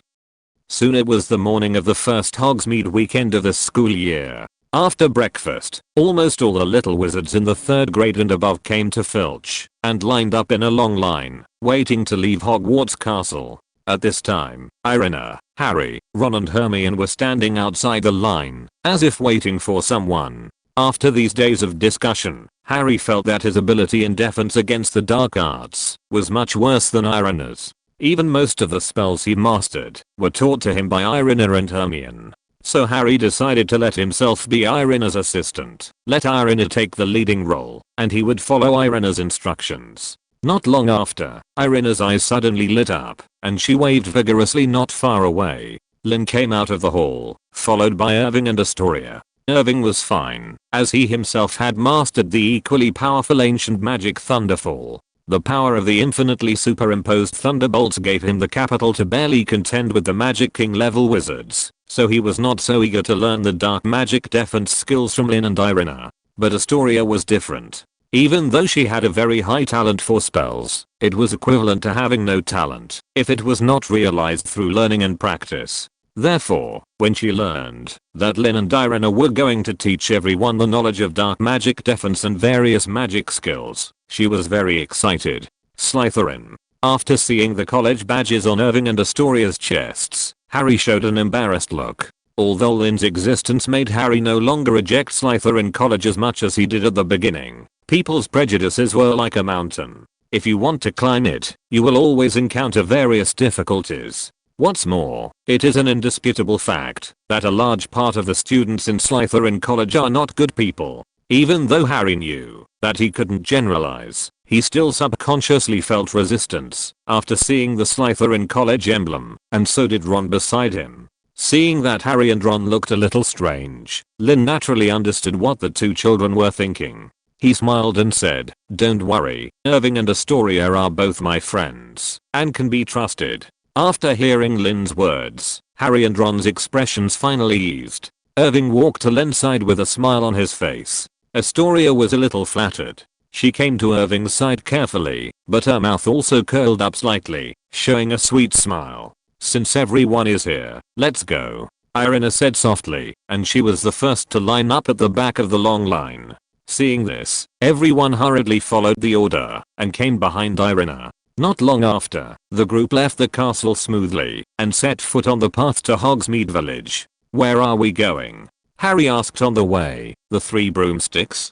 Hermione shook her head and said, "Oh, no, it's always crowded and noisy there." I asked the others to meet us at the Hog's Head, which is another bar, you know, not on the main road. Ron said suspiciously, "The Hog's Head? That place, isn't it a little?" Hermione said helplessly, "I also think it's a little, you know, not very safe, but classmates usually don't go there, so I think our conversation there shouldn't be overheard by others." At this time, Lin smiled and said, "Don't worry, my ear blocking spell can achieve full coverage in the Hog's Head, and no one except us can eavesdrop on our conversation." Hearing Lin's words, Hermione was stunned at first, and then a smile broke out on her face. How could she forget that she had a Demon King level wizard in charge? Not to mention that this was a small gathering among students. Even if they were about to raise a banner to rebel against the Ministry of Magic, they would not be afraid at all. Soon, the group arrived at the Hog's Head. When they looked at the Hog's Head, they saw a tattered wooden sign hanging on the rusty bracket on the door.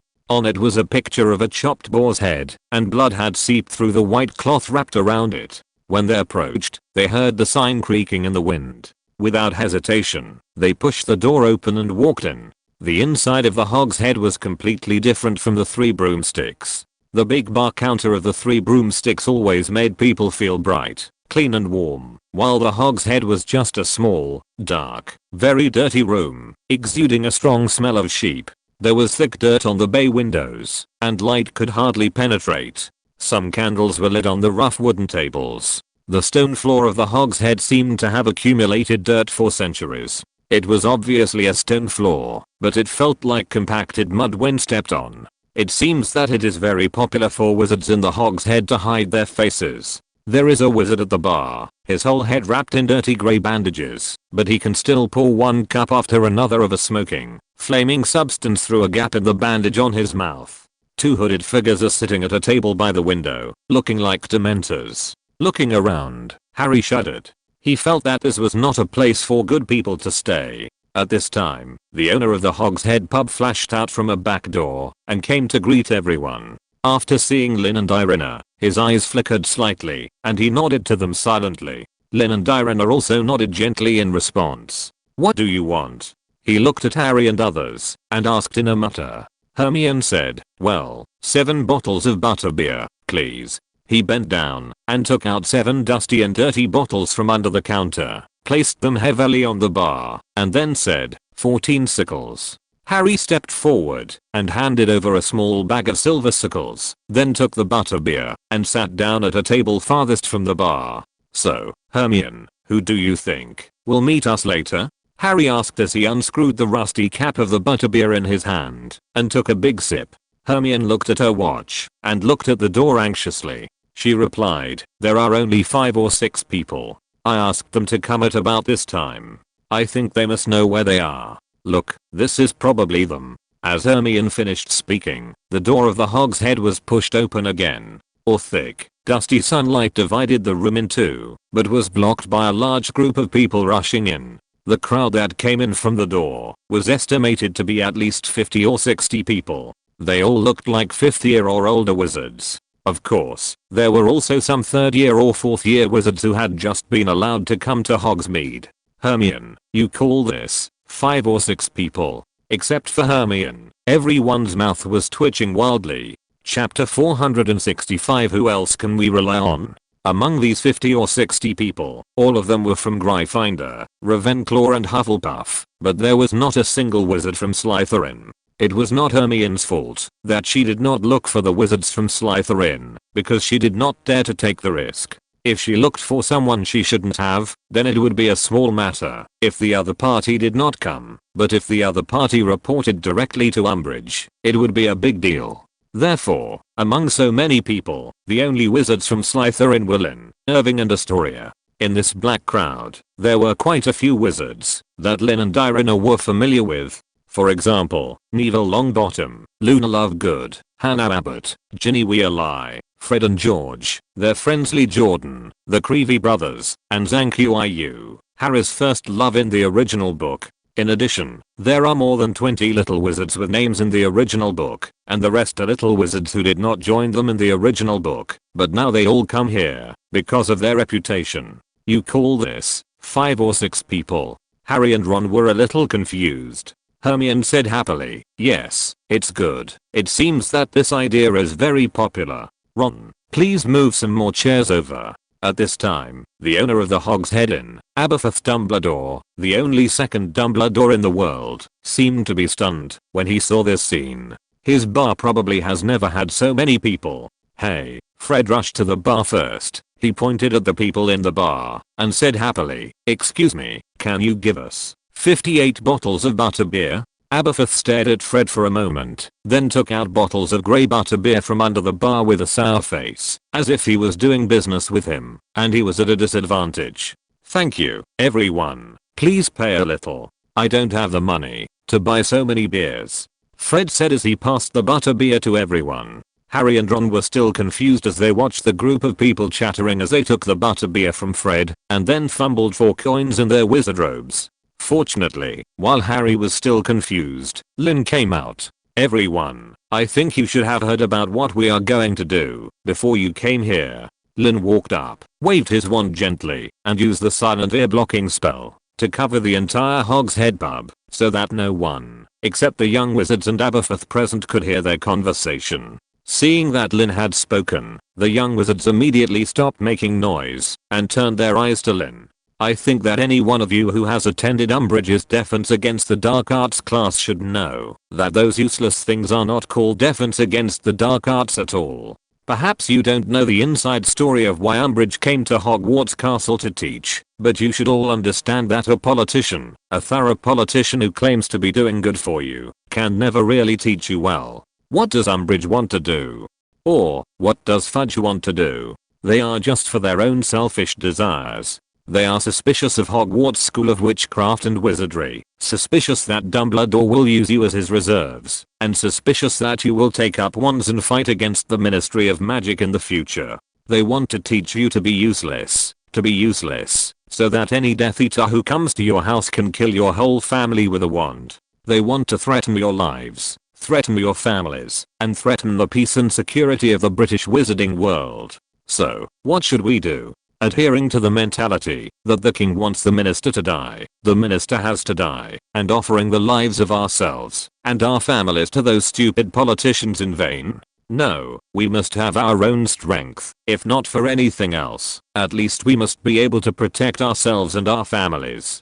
Since the Ministry of Magic cannot be relied upon, then who else can we rely on? It is better to rely on ourselves than on anyone else, my friends. We should master enough power to improve our magic level through repeated learning and practice. What we are doing is a better peace in the magic world, Lin En said loudly, and every word he said hit the heart of every little wizard present. The Ministry of Magic wants to make them waste and wants them to die. Will they accept it? Exclamation mark. No, no, no, no. In the Hogshead bar, the little wizards were silent for a long time, and then they burst into shouts that seemed to lift the entire ceiling. For a better peace in the magic world. For a better peace in the magic world.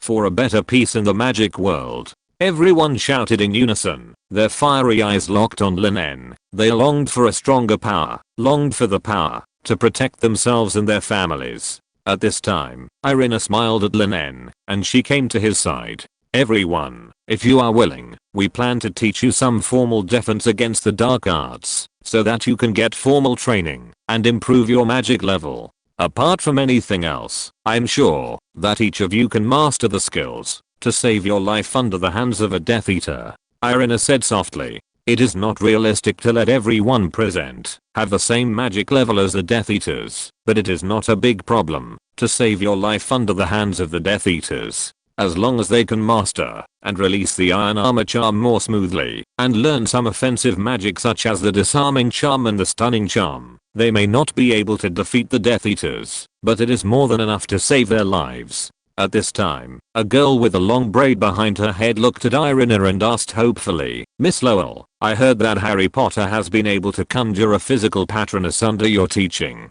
Is that true? Lin and Irina had used a physical patronus in the carriage of the Hogwarts Express and drove away the Dementors that intercepted the Hogwarts Express in front of countless little wizards. Therefore, they did not doubt that Lin and Irina could release a patronus. But if Harry, who had received their teachings, could also release a physical patronus, then the significance here would be much more important than Lin and Irina knowing the patronus themselves. After all, mastering the patronus charm does not mean that they will teach others the patronus charm. And if Harry also learned the patronus charm, it means that Lin and Irina really have the ability to help others master the physical patronus. How can this not make them excited? Exclamation mark.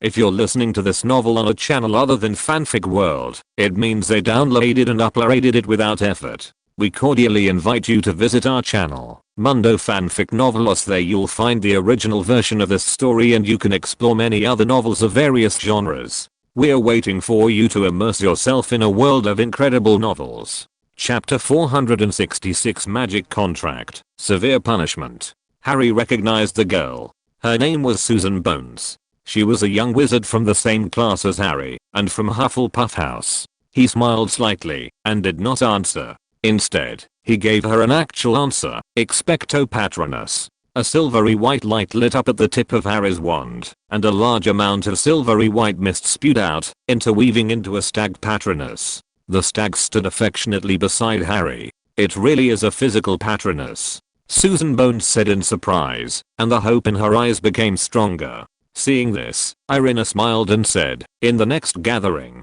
I will teach everyone defensive skills including the shield charm and the patronus charm, if everyone is willing to participate in the next gathering. In addition, Harry is my teaching assistant." Hearing Irina's words, the young wizards present all looked at each other, their faces full of excitement. Irina, the little witch who killed the 1,000-year-old basilisk and killed a large number of Death Eaters, will teach them defense against the dark arts, and Harry, the savior, will be the assistant teacher. This Linoop can't be more luxurious, right?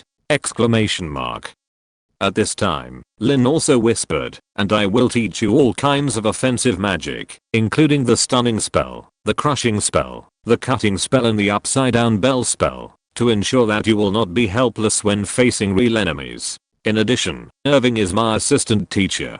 As Lin's voice fell, Irving took a step forward and bowed slightly to everyone.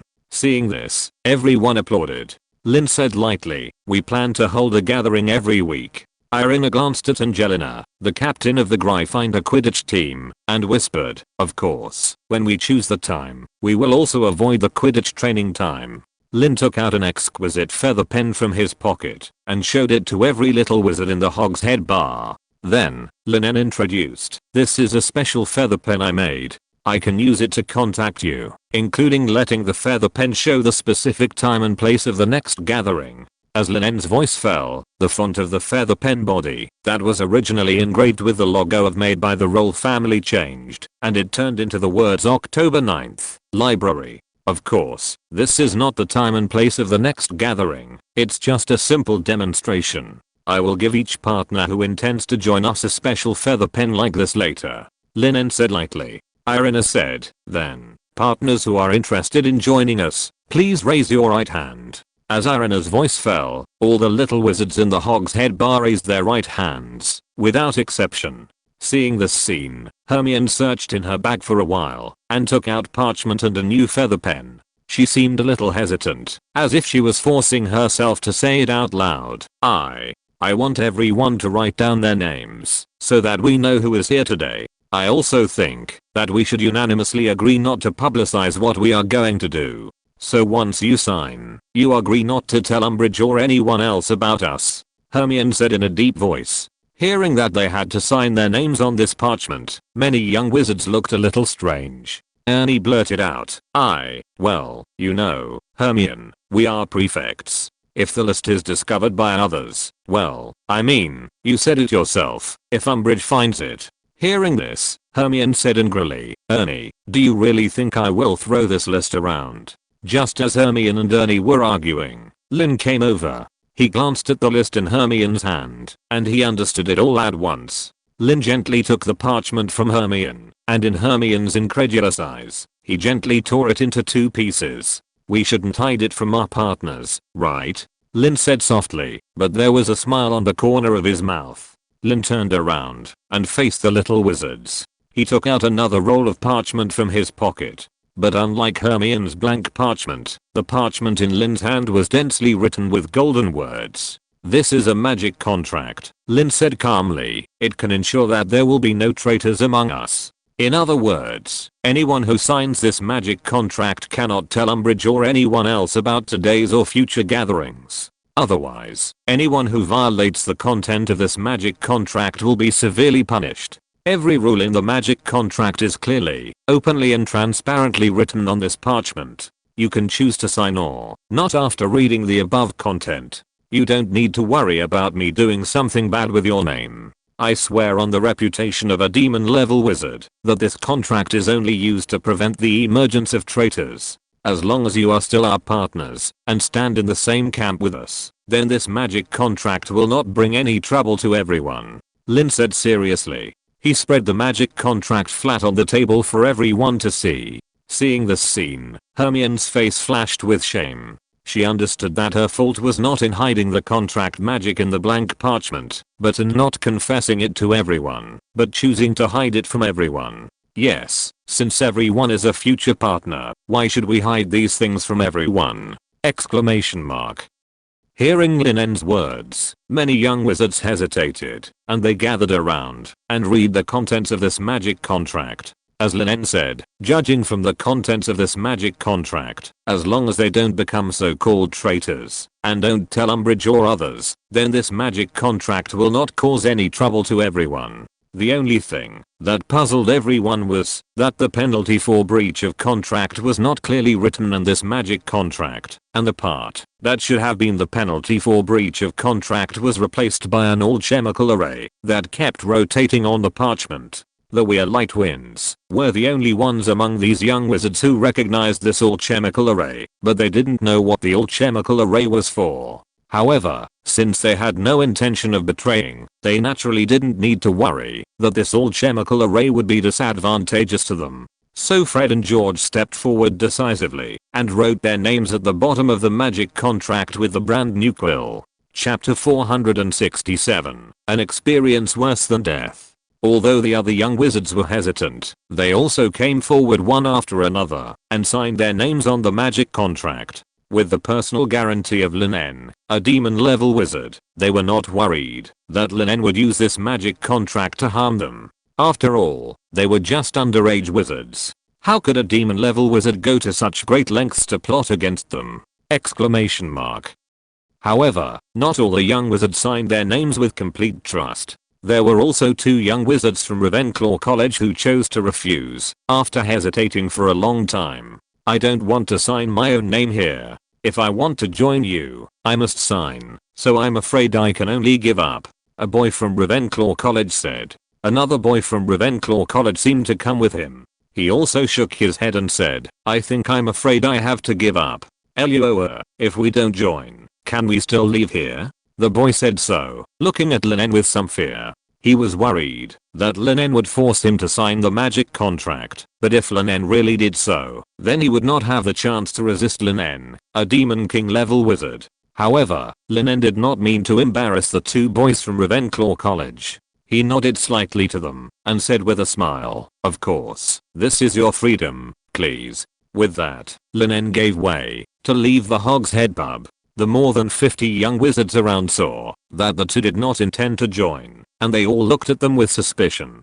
Some even hesitated to speak because they were all worried that the 2 did not sign their names on the magic contract and whether there would be a possibility of leaking secrets. Seeing that Lin En let them leave like this, the 2 boys from Ravenclaw College had a hint of joy in their eyes. The 2 quickly passed through the more than 50 young wizards and headed towards the shabby wooden door of the Hog's Head pub. However, when the shabby wooden door was opened by the 2 Ravenclaw boys, Lin and Irina, who were standing behind the young wizards, raised their wands at the same time. Obligate. Obligate. A soft murmur sounded, and 2 obliviate spells were cast almost at the same time, and hit the backs of the 2 Ravenclaw boys in an instant. The 2 Ravenclaw boys froze, and with their backs to Lin and Irina, they never expected that the 2 would attack them. Soon, the 2 boys' expressions became dull, and then, under Lin's guidance, they left the Hog's Head. After watching the 2 boys leave the Hog's Head, Lin chuckled and said to everyone, it's a pity that we lost 2 companions, but in order to prevent our secrets from being leaked, I can only do some small processing on their memories before they leave, so that they forget what they experienced in the Hog's Head. I hope everyone can understand. The little wizards looked at Lin with a little more fear and some other inexplicable emotions. Using the oblivion spell on others when they disagreed with each other can be said to be something that only dark wizards would do. What are you thinking? Don't forget, it was Lin who generously and selflessly wanted to teach you defense against the dark arts, not him begging you to learn it. And what are you thinking now, to doubt Lin for a oblivion spell? At this time, Fred stood up and angrily scolded the little wizards who looked wrong. George also walked out of the crowd. He sneered and said, when Lin En asked everyone who wanted to join, the 2 boys raised their hands. After raising their hands, they chose to withdraw. Do you think they are really just afraid of this magic contract? Hearing George's words, everyone was stunned. Then, many young wizards showed horror on their faces. They thought about it carefully. Yes, since the two boys had raised their hands and decided to join their defense against the dark arts group, but before signing their names, they chose to withdraw. People who have nothing to hide will naturally not worry about the open and transparent magic contract. But the two boys gave up joining the defense against the dark arts group because of the magic contract. What does this mean? It is clear at a glance. That is, they have something to hide. If Lin En really let the two boys leave, then if the two boys go back to report to Umbridge, how should they deal with it? Exclamation mark. Sorry, Raoul, I shouldn't have doubted you. A little witch from Ravenclaw Academy said with shame, lowering her head. This little witch from Ravenclaw Academy seemed to be the first to start, and after her, apologies rang out in the Hog's head. Seeing this scene, Lin chuckled and shook his head. He said lightly, it doesn't matter. Let me see. There are a total of 63 people who signed their names on this magic contract, including Irina and me, right? These little wizards who joined the defense against the dark arts team, minus the two boys from Ravenclaw Academy who left after being cast into the forgotten spell. There are still 56 people left. And with Lin, Irina, Iwin, Astoria, Harry, Ron and Hermione, the number has reached 63. After successfully counting the number of people, Lin reached into his pocket again and took out badges with the capital letters DA engraved on them. This is the badge of the Dark Arts Defense team that I made. At the same time, it is also a one-time defensive all-chemical product. It can resist any spell except Avada Kedavra, including the other two of the 3 unforgivable curses. Drop a drop of your blood on the badge, and the badge will be bound to you. Lin said so, and he handed the badge in his hand to every little wizard who stayed in the Hog's Head bar. After learning the function of this badge, everyone's face showed surprise. A defensive all-chemical product that can resist any spell, except Avada Kedavra, is priceless even in the entire magic world. This is not because it can resist spells, but because it can resist the other two of the 3 unforgivable curses. The reason why the unforgivable curses are called unforgivable curses is that they are completely unsolvable and have no countermeasures. But Lin told them that this badge can resist the Cruciatus curse and the Imperius curse. How could they not be surprised? Exclamation mark. Looking at the little wizards who were holding the badges in their hands and pinning them on their chests lovingly, a strange smile appeared on Lin En's face. Yes, the defensive performance of this badge is indeed powerful and can withstand the Cruciatus curse and the Imperius curse, but it has a secret door specially designed by Lin En. It can be triggered actively after the wearer betrays Lin En subjectively, and it stores a spell and an all-chemical array. Among them, the stored spell can be released in the opposite direction of the badge after the wearer betrays Lin En. That is, the spell will hit the wearer's chest fiercely. This may not be enough to kill him, but it is not a big problem to make him seriously injured and dying. The other all-chemical array stored in it is used together with the all-chemical array on the magic contract as a penalty for breach of contract. It can bring the betrayer an experience that is definitely worse than death.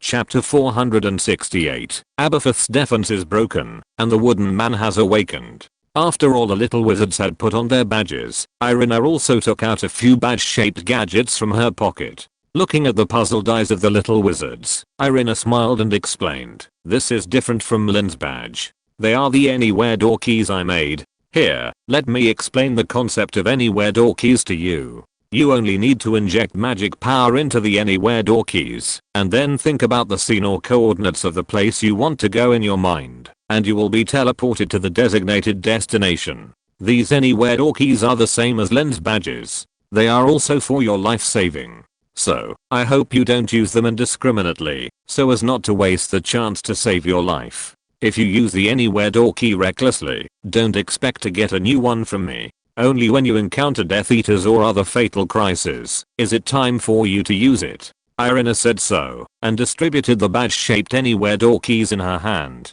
All the little wizards who joined the defense against the Dark Arts group were constantly grateful in their hearts that they had such an opportunity. You know, whether it is the badge that can resist the unforgivable curse or these unheard of arbitrary door keys, they are things that many wizards will never be able to touch in their lifetime. These little wizards carefully put away the arbitrary door keys given to them by Irina, and then according to Lin En's instructions, bit their index fingers, squeezed out a drop of blood, and ripped it on the alchemical badges given to them by Lin En. With the faint light shining from the alchemical badges, these little wizards successfully completed the binding with these badges, just like signing another magic contract. In fact, Lin En is not more noble than Hermione. The hidden doors hidden inside those alchemical badges are maintained by a contract magic hidden in them. That contract magic is also the basis for these alchemical badges to determine whether the wearer has betrayed. In fact, even if these little wizards do not drip blood to complete the binding with the alchemical badge, it will not affect the effectiveness of the defensive function of the alchemical badge. The blood dripped on the alchemical badge by these little wizards is just signing the contract magic hidden inside the alchemical badge. Just like the magic contract that Lin forced Scorp to sign with blood. Of course, the content of the contract magic hidden in the alchemical badge is exactly the same as that in the magic contract. As long as they don't betray, then this contract magic will not have any effect on them. Well, then this gathering should end here. Thank you all for your support and cooperation. We will tell you the time and place of the next gathering through the alchemical quill, Lin said with a smile, and he waved to everyone. Hearing this, everyone said goodbye to Lin loudly. They picked up the alchemical quill on the table and left the Hogshead Inn reluctantly. After everyone, including Harry, Ron and Hermione, left, the only people left in the Hogshead Inn were the ordinary drinkers who heard nothing under the effect of the ear-closing spell, as well as Lin, Irina and Aberforth, the owner of the Hogshead Inn. You gathered in my bar, inciting underage wizards, and speaking out against the Ministry of Magic in public. Aren't you really worried that I will tell others about what happened here? Aberforth knocked hard on the bar counter and said in a deep voice. Hearing Aberforth's words, Lin and Irina smiled at each other. Irina smiled and said, Mr. Dumbledore, as a member of the Order of the Phoenix, you will naturally not tell others about what happened here, right? What's more, this is just a study group for young wizards to promote and learn from each other. Study group. Aberforth snorted coldly. I think you are training your own army. Your behavior is very similar to that of an annoying country bumpkin decades ago. If I tell Albus about this, I don't know what will happen. Lin naturally understood who the annoying country bumpkin Aberforth was talking about. Lin was not angry, but smiled and said, thank you for the compliment. What's more, this is what we have discussed with Professor Dumbledore, and for a better peace in the wizarding world also came from Professor Dumbledore's mouth. Hearing Lin's words, Aberforth seemed to be broken. He no longer paid attention to Lin's words, but fiercely smashed the wooden wine glass in his hand on the bar, and then walked angrily into the bar. He was mumbling something in his mouth, which seemed to be insulting Albus Dumbledore. This is really not Aberforth's fault. After all, everything that happened in front of him was so similar to what happened decades ago. Back then, the slogan for the greater good that almost dominated the entire wizarding world was originally from Albus Dumbledore's mouth. Seeing Aberforth break his defense and leave, Lin smiled again, and he took Irina and walked out of the Hogshead bar quickly. You are so mean. I feel like, if you hadn't brought me out, he would have attacked us with his wand. After trotting out of the Hogshead, Irina smiled and patted Lin on the shoulder. Lin shrugged and said innocently, what I said is also true. Can you blame me? Irina shook her head helplessly. She said, the matter of the defense against the dark arts team has been settled. Next, we have to wait for their hatred for Umbridge to ferment slowly. We can finally have some free time. Hearing this, Lin's smile became even brighter. He put his arm around Irina's waist and whispered in her ear, so, in this free time, why don't we go to Madame Puddifoot's tea house for a drink? Feeling the heat coming from her ears, Irina's pretty face flushed slightly, but she agreed without hesitation. Okay. It was rare for this wooden man to take the initiative to open up, so of course she would accompany him. In order to form a defense against the dark arts team, they spent a whole morning in the dirty and shabby Hogshead pub, and even missed lunchtime. The only thing to be thankful for was that they still had an afternoon to spend in Madame Puddifoot's tea house, enjoying their time together until the sun set in the evening. They had plenty of time to spend together before the sun completely set. Chapter 469 Knowledge should be circulated and shared, and so does alchemy. Before it got completely dark, Lin and Irina took a shortcut and rushed back to Hogwarts Castle before the dinner began.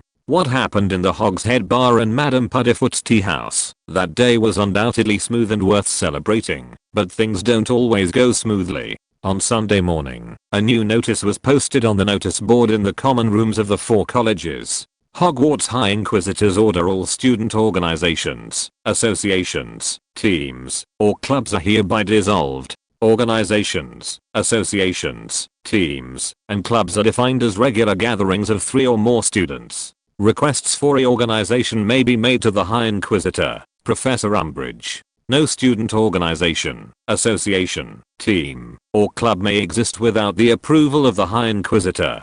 Any student found to have formed or joined any organization, association, team, or club without the approval of the High Inquisitor shall be expelled immediately. The above regulations are in accordance with Education Order Number 24. Signature, High Inquisitor, Dolores Jean Umbridge. After seeing this notice, many young wizards who joined the Defense Against the Dark Arts group became worried. The promulgation of Education Order Number 24 is undoubtedly a move against them. There is nothing they can do about it. As the only underage Demon King level wizard in the entire wizarding world, Lin's reputation in the British wizarding world is no longer what it used to be. Even though he didn't make a big fuss, now almost all wizards in the British wizarding world recognize his face, and the drinkers at the Hogshead Inn are no exception. Under the cover of Lin's ear-clogging spell, the drinkers certainly couldn't hear the content of their conversation, but just seeing 50 or 60 little wizards gathered together, and Lin was obviously the first to speak, they were able to roughly guess what happened in the Hogshead Inn. After leaving the Hogshead Inn, whether they kept the things here to themselves, or told the Ministry of Magic to make personal gains, it was their freedom. In this way, it was not surprising that someone told Umbridge what might happen here for personal gain, so that Umbridge would be alert and issue the Educational Order Number 24. In fact, the issuance of the Educational Order Number 24 was completely within the plan of Lin and Irina. First of all, they couldn't clear the Hogshead, and couldn't forcefully use the Oblivion Charm on every drinker who came to the Hogshead. This meant that the Hogshead couldn't become an impenetrable wall. Secondly, only the promulgation of the Educational Order Number 24 could completely drive the Defense Against the Dark Arts team into darkness, allowing the young wizards to become stronger under high pressure, while constantly accumulating hatred for Umbridge, the oppressor. People always have a rebellious mentality. The more you forbid something, the more people want to do it. It's like a newspaper. The best way to get everyone to read it is to forbid it. Looking at the bulletin board in the Slytherin common room, under the notice of the Educational Order Number 24, there was a pattern of the capital M representing the Ministry of Magic, and Lin chuckled. Between his fingers, a weak flame ignited, burning the M pattern into a black hole. On the way from the Slytherin common room to the hall for lunch, Lin met the We're Light Twins. Fred and George seemed to have come to see him on purpose. As soon as they saw Lin, they came to greet him. Fred asked in a low voice, "Did you see it?" Lin knew that Fred was referring to the Educational Order Number 24, and he nodded. George looked at him and asked, "So, what should we do?" "We were going to find Irina, but she is still in the dormitory, and hasn't gotten up yet." Lin chuckled and did not directly answer the two's questions, but asked back, "Have you forgotten the original intention of our establishment of the Defense Against the Dark Arts team?" Hearing this, the We're Light Twins were stunned for a moment, and then both of them showed joy in their eyes. Lin did not answer them directly, but the meaning of Lin's words was undoubtedly to continue the plan of the Defense Against the Dark Arts team. Yes, their original intention was to learn the power to protect themselves and their families in the Defense Against the Dark Arts group. In addition to Voldemort and the Death Eaters, they had to fight against the Ministry of Magic, which wanted to turn them into waste. If the Ministry of Magic had not been malicious and wanted to make them powerless in front of those vicious Death Eaters, how could they have gone to such lengths to learn Defense Against the Dark Arts in addition to the Defense Against the Dark Arts class at Hogwarts School of Witchcraft and Wizardry? "I knew you wouldn't give up." George patted Lin's shoulder with a smile and said. Fred smiled and said, "From the DA badge and all chemical quill that you and Irina prepared in advance, we can see that you were well prepared. This was in your plan, wasn't it?" Hearing what the two said, Lin nodded with a smile and said, "You are very smart." After receiving Lin's praise, Fred and George clapped their hands happily at first, but soon, their expressions became worried again. Fred said, "We know that you and Irina have taken on too much. Whether it is the Battle of Little Hangleton Village, you are facing Voldemort and the Death Eaters, or the game with the Ministry of Magic, this is far beyond the upper limit of what a student can bear." George said softly, "If possible, we hope to help you more, not just to refine some alchemy products that are not very useful." Lin's expression softened.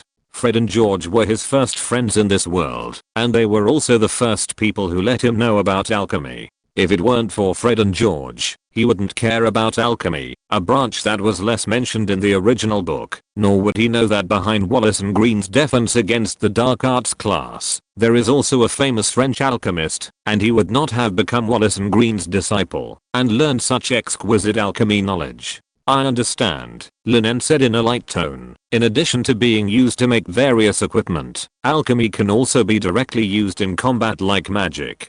If you are willing, I plan to teach you the relevant skills individually after the class of the Defense Against the Dark Arts group. Whether or not you can become my teacher's disciple or my fellow brother, my knowledge in the field of alchemy will always be open to you, and I will do my best to help you reach a higher level in the field of alchemy. Knowledge should be circulated and shared, and so is alchemy. We will eventually walk together, my friends, and that day will soon come," Lin En said firmly. Chapter 470 Painful Scars. "Oh," Fred said with a smile, "Lin, you are always so considerate." Fred and George had long coveted Lin's method of using all chemical arrays to fight, especially in the news reports about the Battle of Little Hangleton Village. The all-chemical array that constantly shot out golden beams around Lin made Fred and George obsessed with it. Now, they can finally get what they want. Lin patted the two on the shoulder, and then said, "By the way, tell them that the next meeting will proceed normally, and will not be cancelled because of Umbridge. As for the time and place of the meeting, let them wait for the changes in the alchemical coolpen." Hearing this, the Weird Light Twins nodded and left. Lin's answer made those little wizards who were worried about whether the plan of the Defense Against the Dark Arts team would be aborted breathe a sigh of relief, but there were also many little wizards who were worried about breaking the law and were entangled in whether they should participate in the next meeting. However, after struggling for most of the day, they came to the conclusion that they all wanted to participate. As Lin said at the Hog's Head, they may not have ambitions, but they must have the power to protect themselves and their families. A week passed quickly, and the next weekend came. This day was the day for the Gryffindor Quidditch team to train, but the weather was very bad. There were thunders outside the Hogwarts castle, and the little wizards would be soaked as soon as they stepped out of the castle. The bad weather could not stop the Gryffindor Quidditch team's determination to train. Angelina, the captain of the Gryffindor Quidditch team, finally got the approval from Umbridge to apply for the re-establishment of the Gryffindor Quidditch team, so that it was no longer an illegal assembly. How could she give up this short training time? Exclamation mark. Water and fire are invulnerable. After leaving the castle, Harry immediately used the water and fire invulnerability spell taught by Irina and Hermione to protect his glasses and wizard robes, so that he would not get wet. The rest of the Gryffindor Quidditch team, including Ron, who had just joined the team this school year, also cast a fire and water invulnerability charm on themselves. They walked through the thick mud in the rain and came to the center of the Quidditch field. Even with the protection of the fire and water invulnerability charm, the visibility of the field was extremely low in the hazy rain. Under the heavy rain, the Gryffindor Quidditch team trained for nearly an hour at Angelina's request, and then returned to the locker room like a drowned chicken to end the training. However, when Harry came to the locker room, an accident happened. Ouch. Harry suddenly cried out in pain and covered his face with a towel. His forehead was burning again. The severe pain made him close his eyes tightly and dare not open them. "What's wrong?" The other players looked over with concern and asked. Harry took the towel away, hesitated for a moment, and finally shook his head and said, "Nothing. I accidentally touched my eyes. It's okay." While speaking, Harry winked at Ron quietly. When the other people put on clean new wizard robes, pulled down the brims of their hats, and left one by one, Harry's expression finally became relaxed. "What's the matter?" After making sure that everyone else had left, Ron asked hurriedly, "Is it your scar?" Harry nodded, and he whispered, "Yes, I seem to be able to feel Voldemort's emotions." But Ron walked to the window and out, and looked into the rain. "Voldemort. He can't be very close to us now, right?" Harry sat down on the stool, rubbed his forehead, and whispered, "Voldemort may be thousands of miles away, and I feel pain because he is angry." Harry said this sentence by accident. In fact, he didn't want to say this at all in his heart. It sounded like it came from a stranger.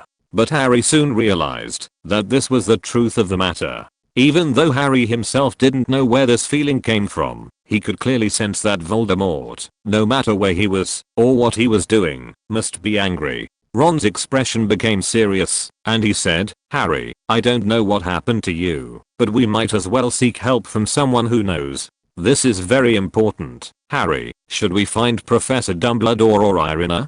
Harry was stunned, and then immediately said, "Let's find Irina. I don't want Dumbledore to know about this." Harry said this with some anger. Harry could clearly feel that, since the beginning of the school year, Dumbledore has been avoiding him, and was unwilling to meet him. Since Dumbledore didn't want to see him, Harry didn't want to disturb Dumbledore with his own affairs. Hearing this, Ron breathed a sigh of relief. He nodded and said, "Okay, then we'll go find Irina." Under the subtle influence of Irina and Hermione, Ron's emotional intelligence and wisdom are much higher than in the original book. He did not ask Harry whether he wanted to seek help from others, but directly listed the two options of Irina and Dumbledore on the premise of seeking help from others, forcing Harry to make a choice. It's like a guest visiting the host's house. If the host asks the guest if he wants coffee, the guest will most likely refuse. But if the host does not ask the guest if he wants coffee, but asks the guest whether he needs coffee or black tea, then the guest will subconsciously choose the one that suits his idea better from the two options. It's like every time Lin and Irina go to the principal's office as guests, Dumbledore will kindly ask, "Coffee or black tea?" Clear water like a spring. Ron gently tapped the wand on the towel in Harry's hand, and cool spring water gushed out, wetting the towel again. Ron put a wet towel on Harry's forehead, then led Harry out of the locker room quickly, and headed towards the Gryffindor common room. As soon as he gave the command, and entered the Gryffindor common room, Ron saw Irina sitting on the sofa, happily chatting with Hermione. "Irina, come and help Harry, his forehead is acting up again." Ron dragged Harry to Irina and Hermione and whispered. Hearing Ron's words, the smile on Irina's face disappeared. Irina raised her wand and injected a ray of magic power into Harry's forehead. After using magic power to sense the fluctuations of Voldemort's soul fragments on Harry's forehead, she said in a deep voice, "Harry, I think you should learn the brain block technique."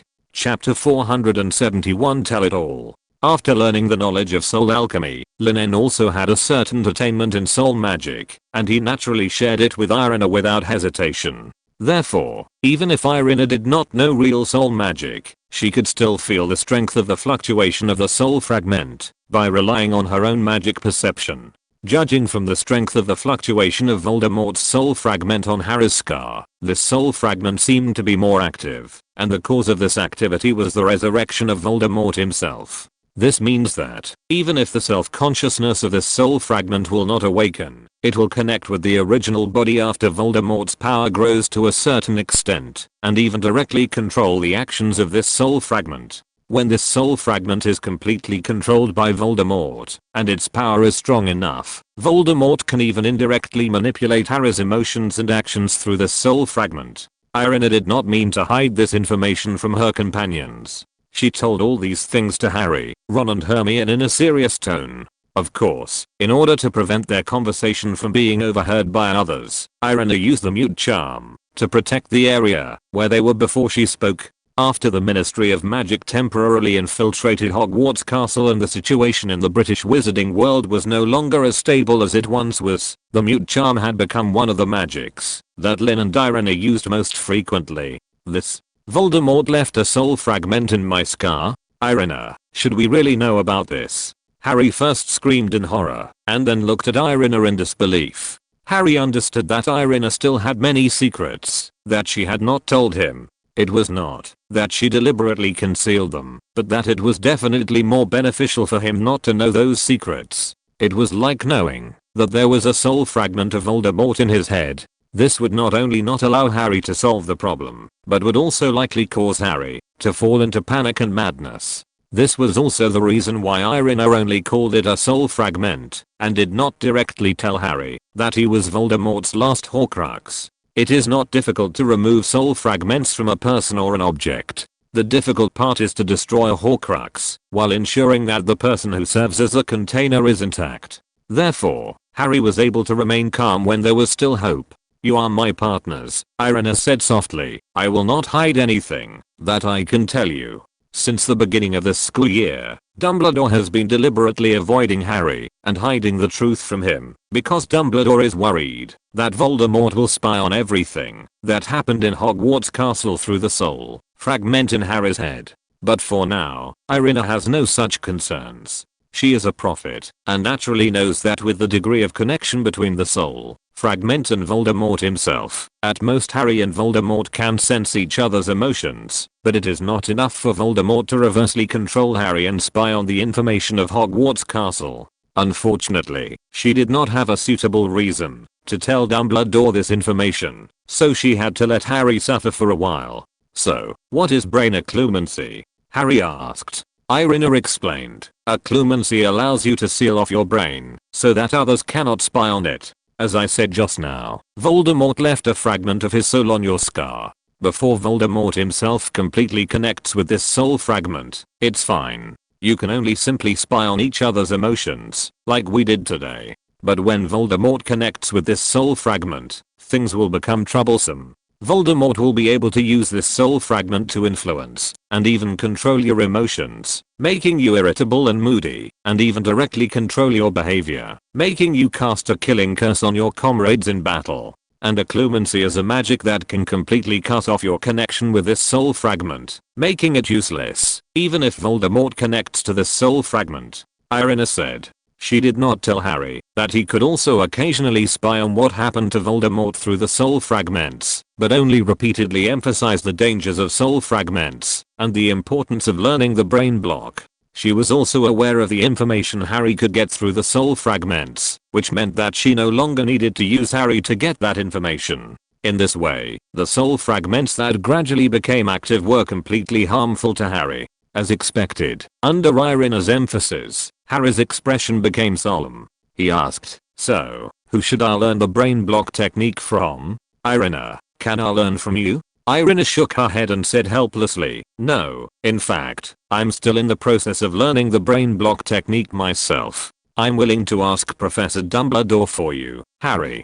Don't be resistant. After knowing the soul fragments, you should understand why Professor Dumbledore doesn't want to see you, right?" Harry nodded vigorously, and he said with clear eyes, "Well, Professor Dumbledore is worried that Voldemort will steal information through me. If Voldemort really succeeds, I'm afraid I will be a sinner of the Order of the Phoenix." Irina smiled with relief. After letting Harry wait here, she walked out of the Gryffindor common room.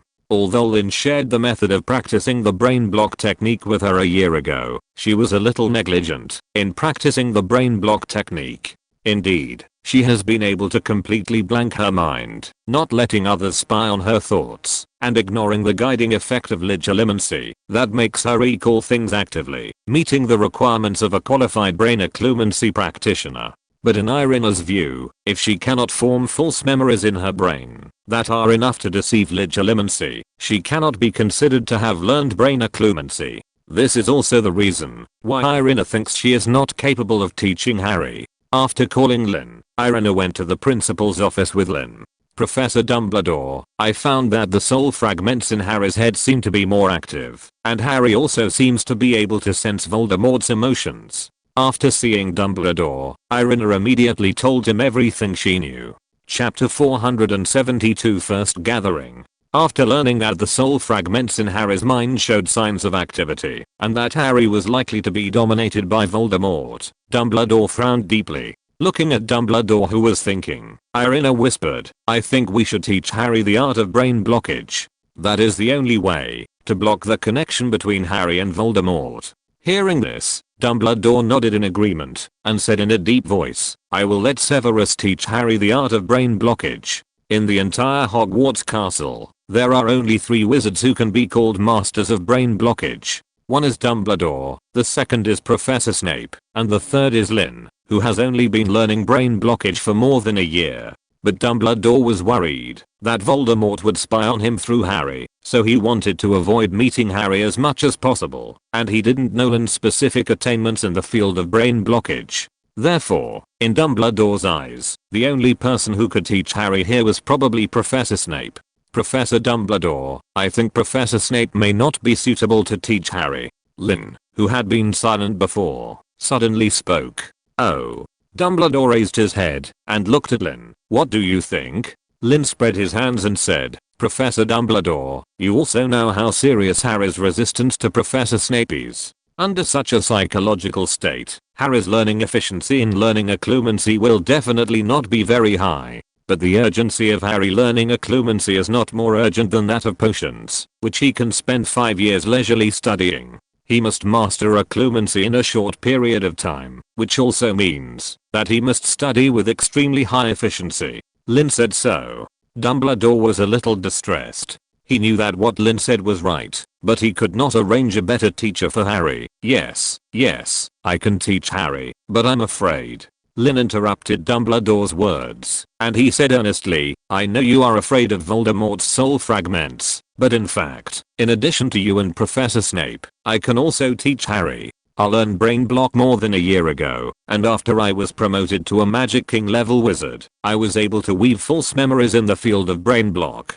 I think I should be able to teach him Brain Block. Lin said with a smile. Hearing this, Dumbledore couldn't help but be moved. He said, since you can teach him, it's great. When do you plan to teach Harry? Do you need me to approve a special leave for you? Now, Umbridge is making trouble in Hogwarts Castle. Unless Dumbledore approves a special leave note for Lin and Harry, it will be troublesome for them to teach Brain Block in the castle openly. Lin En smiled and shook his head. He said, remember what Irina and I told you last week about the defense against the dark arts group we formed, also known as the DA Army, or the student organization of Dumbledore's army? Dumbledore was stunned, then nodded with a smile. Of course he remembered.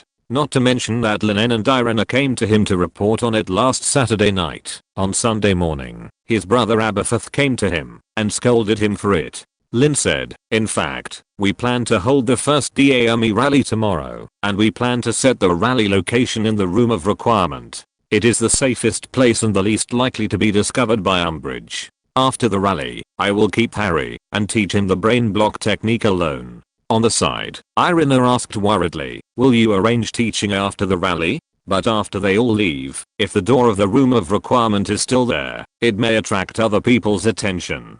A large number of people came out of the Room of Requirement at the same time. If the Room of Requirement was completely empty and there was no one inside, it would be fine. The door of the Room of Requirement would disappear automatically. Even if someone suspected something, they would not be able to suspect the Room of Requirement. But if there were still people in the Room of Requirement and the door was still on the wall, then even a fool would probably be able to guess that the other side of the door was the gathering place for all these people. Hearing this, Lin En smiled and said, you don't have to worry about concealment.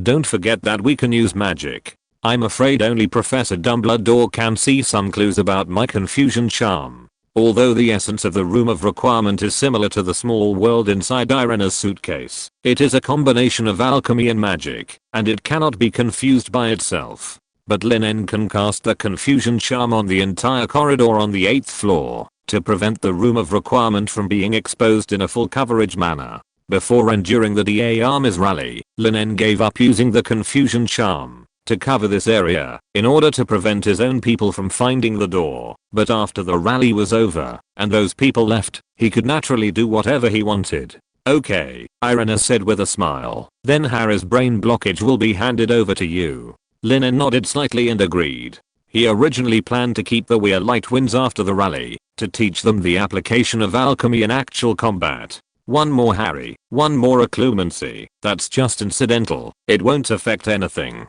It just so happens that he can take this opportunity to teach occlumency to the Weir Light Winds, Irving and Astoria, who are his future comrades in arms, if he doesn't expect it. After leaving the principal's office, Irina told Harry that Harry was going to learn occlumency from Lin. After learning that he was supposed to learn occlumency from Professor Snape, but Lin offered to teach him and let him escape from Professor Snape's suffering, Harry was moved to tears. He almost swore that he would welcome Lin's teaching in the best state. After all, in Harry's opinion, being able to learn from Lin is better than learning from Professor Snape. This day passed quickly, and all the little wizards who participated in the DA Army's rally were surprised to find that the words on the side of the alchemical quills Lin gave them had changed before going to bed at night.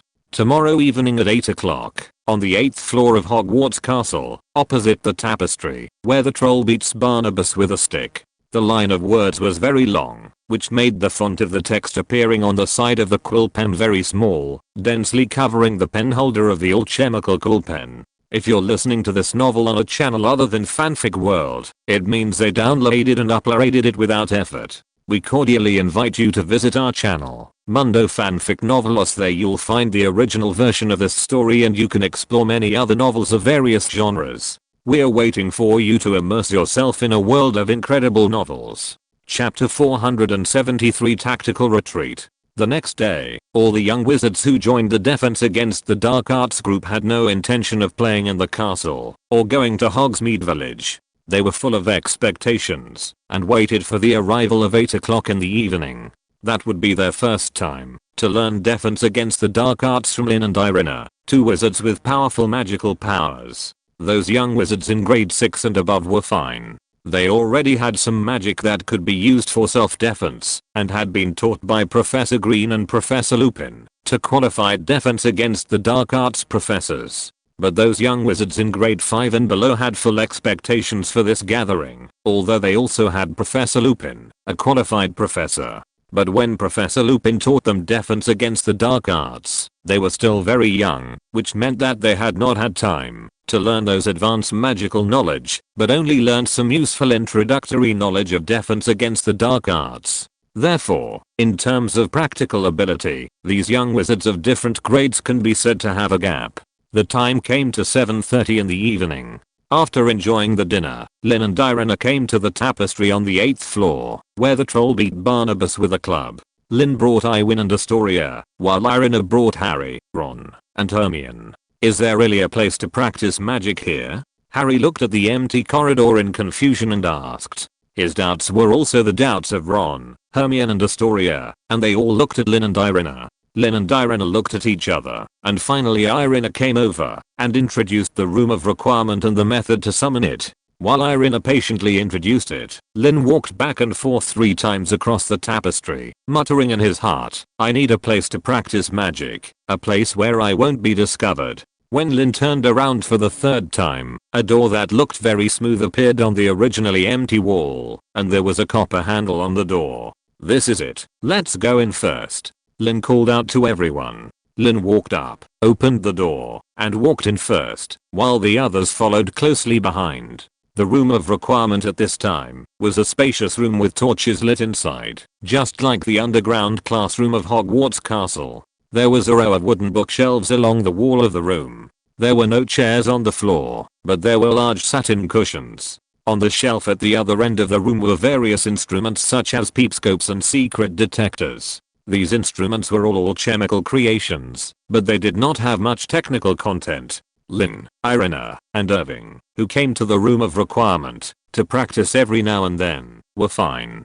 They had long been accustomed to the magic here, but when Harry and the other 4 came here, they were like Granny Liu entering the Grandview Garden, and they found everything strange. Ron kicked the cushion on the ground and said in surprise, these things are useful when practicing the stunning spell. Hermione excitedly stretched out her finger and ran it across the spines of rows of thick sheepskin books. She said in surprise, look, these books. Common spells and countermeasures, overcoming the dark arts, self-defense spells. Wow. She turned back to look at Irina, her face lit up, and she said happily, Irina, the place you chose is great. We have everything we want here. While there was still half an hour before the meeting started, Hermione immediately took out a book Fighting Poison with Poison from the bookshelf and sat on the cushion next to it to read. Seeing Hermione so happy, Irina didn't intend to disturb her.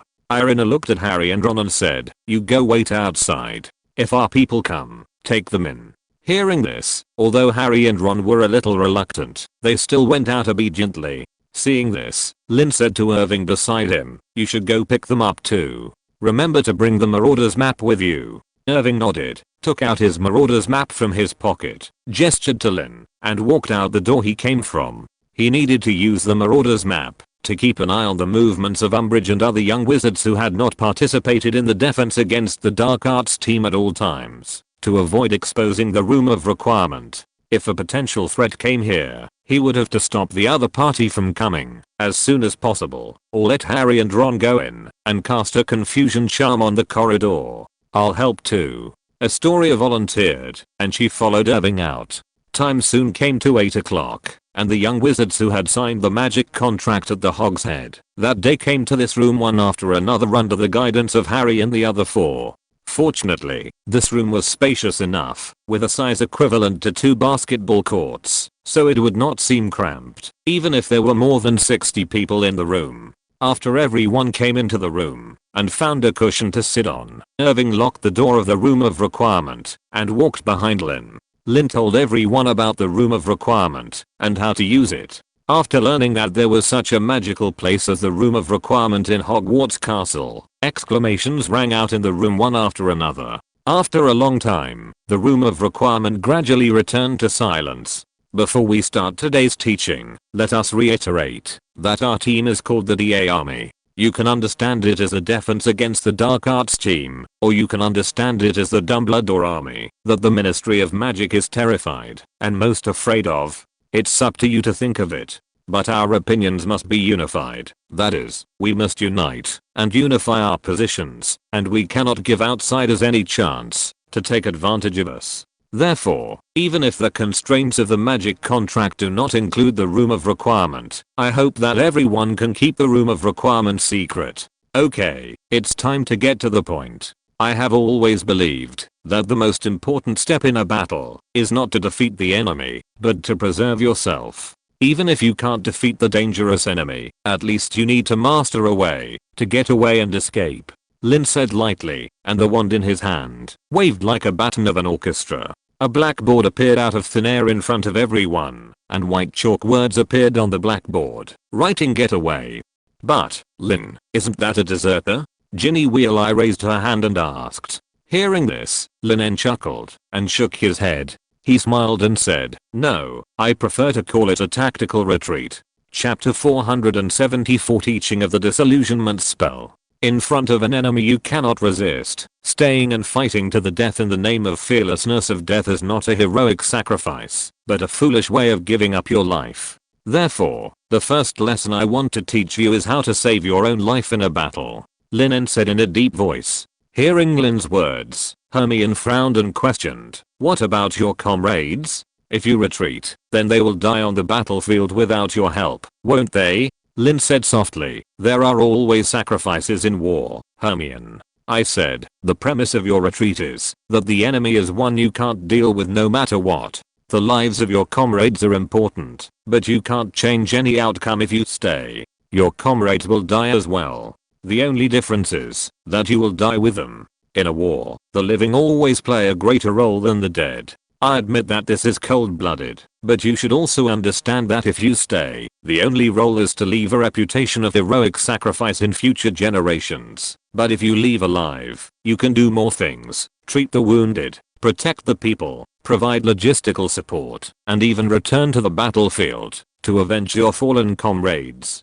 Think about it, isn't this more meaningful than committing suicide with your comrades on the battlefield? I just said that this is not desertion, but a tactical retreat. What is a tactical retreat? It is a temporary retreat with the purpose of fighting back and winning. Therefore, a tactical retreat is not the same as desertion. It is an effective means of combat that can reduce casualties and expand the results of the war. Lin En said so. Listening to Lin En's words, everyone was thoughtful, and they were all thinking about Lin En's words. Then, how can you let us learn the skills to save our lives on the battlefield? Hermione asked softly. Lin En said lightly, "There are too many ways to save your life in battle, and what I plan to teach you today is a simple convenient, and versatile spell. That is the disillusionment charm. Friends present. Does anyone know the disillusionment charm? Lin En looked at the people in front of him and asked. As Lin En finished speaking, 8 young wizards stood up from their seats. They were all 6th and 7th grade wizards. So, do any of you know how to cast the disillusionment charm silently? Lin En continued to ask. Hearing this, the 8 people looked at each other and then shook their heads honestly. Okay then, Lin En nodded slightly and said, when we start training later, you will stand separately from them, and I will teach you the skills of casting the disillusionment charm silently. After saying that, Lin En turned his eyes to the others. In the next 2 sessions, our teaching goal is to let you all master the silent casting of the disillusionment charm. Only the silent casting of the disillusionment charm can allow you to leave the battlefield silently without causing the enemy's early alert.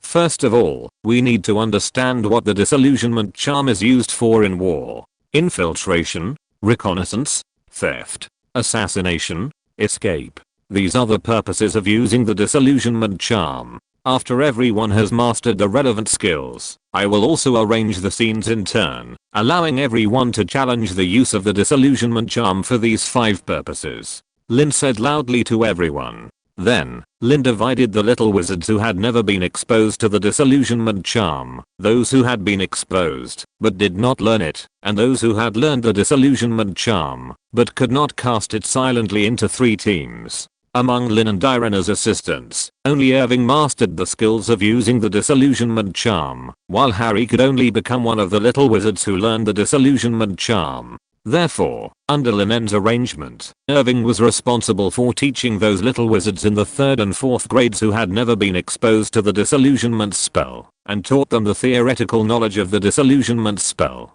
Lin En explained the spell and casting techniques of the disillusionment spell to those little wizards who had been exposed to the disillusionment spell, but had not yet learned it, and helped them to cast the disillusionment spell proficiently. As for Irina, she was responsible for teaching the 8 little wizards who had mastered the disillusionment spell, and let them master the silent casting techniques of the disillusionment spell one by one. After Lin En arranged the tasks for everyone, Harry, Ron, Hermione and Astoria came to Lin En obediently, waiting for Lin En's teaching. With a clear division of labor, the teaching began in full swing. There was not much theoretical knowledge of the disillusionment spell. The more than 20 little wizards that Irving was responsible for mastered the theoretical knowledge of the disillusionment spell within half an hour, and they all joined the team taught by Lin En. Iwin also came to Lin's side to help Lin and improve Lin's teaching efficiency. In fact, the disillusionment charm is not as simple as a daily magic such as the glowing charm, cleansing charm and levitation charm that the little wizards learn.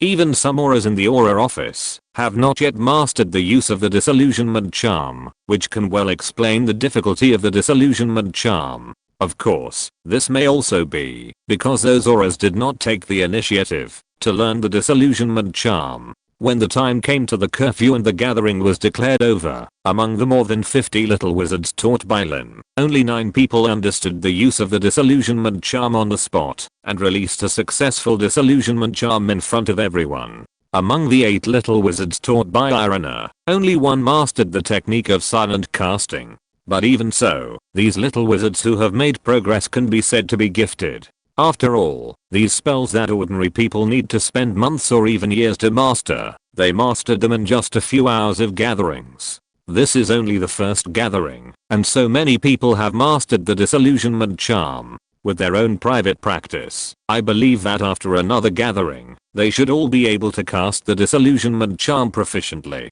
Lin sighed as he watched the young wizards leave. Irina nodded slightly, and she confirmed Lin's statement. Well, not to mention silent casting, but it is not too difficult for them to cast the disillusionment charm. Lin smiled, and he turned around and looked at the 5 people who stayed behind. Harry, Irving, Astoria, Fred, and George. Lin said easily, then, let's start teaching the brain block. Hearing Lin's words, the 5 people all showed excitement. It was only after they came to the room of requirement that Irving, Astoria, Fred, and George learned from Lin that they would also learn the brain block from Lin, which made the 4 people feel very surprised. especially for Fred and George. Learning how to apply alchemy arrays in actual combat was already a pleasant surprise to them, but they did not expect that this time it would be double the joy. Chapter 475. He would rather fight Voldemort with his wand. Learning occlumency is very simple. It is divided into only two parts: theoretical study and practical attempts.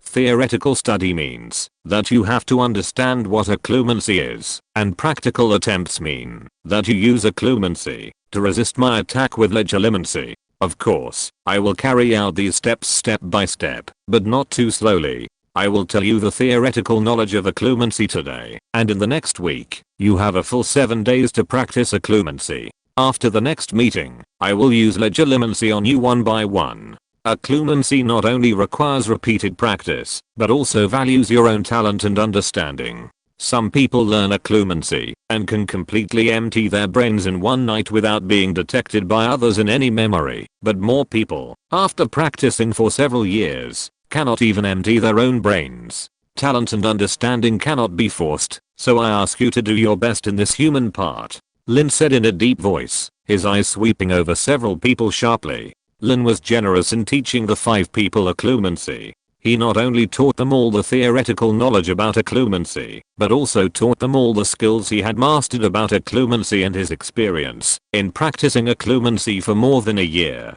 When everyone accepted Lin's knowledge, it was already midnight. Fortunately, the young wizards who were able to stay here were all talented. Irving was able to cast the disillusionment charm skillfully before this gathering. Harry and Astoria also successfully cast the disillusionment charm on the spot at this gathering.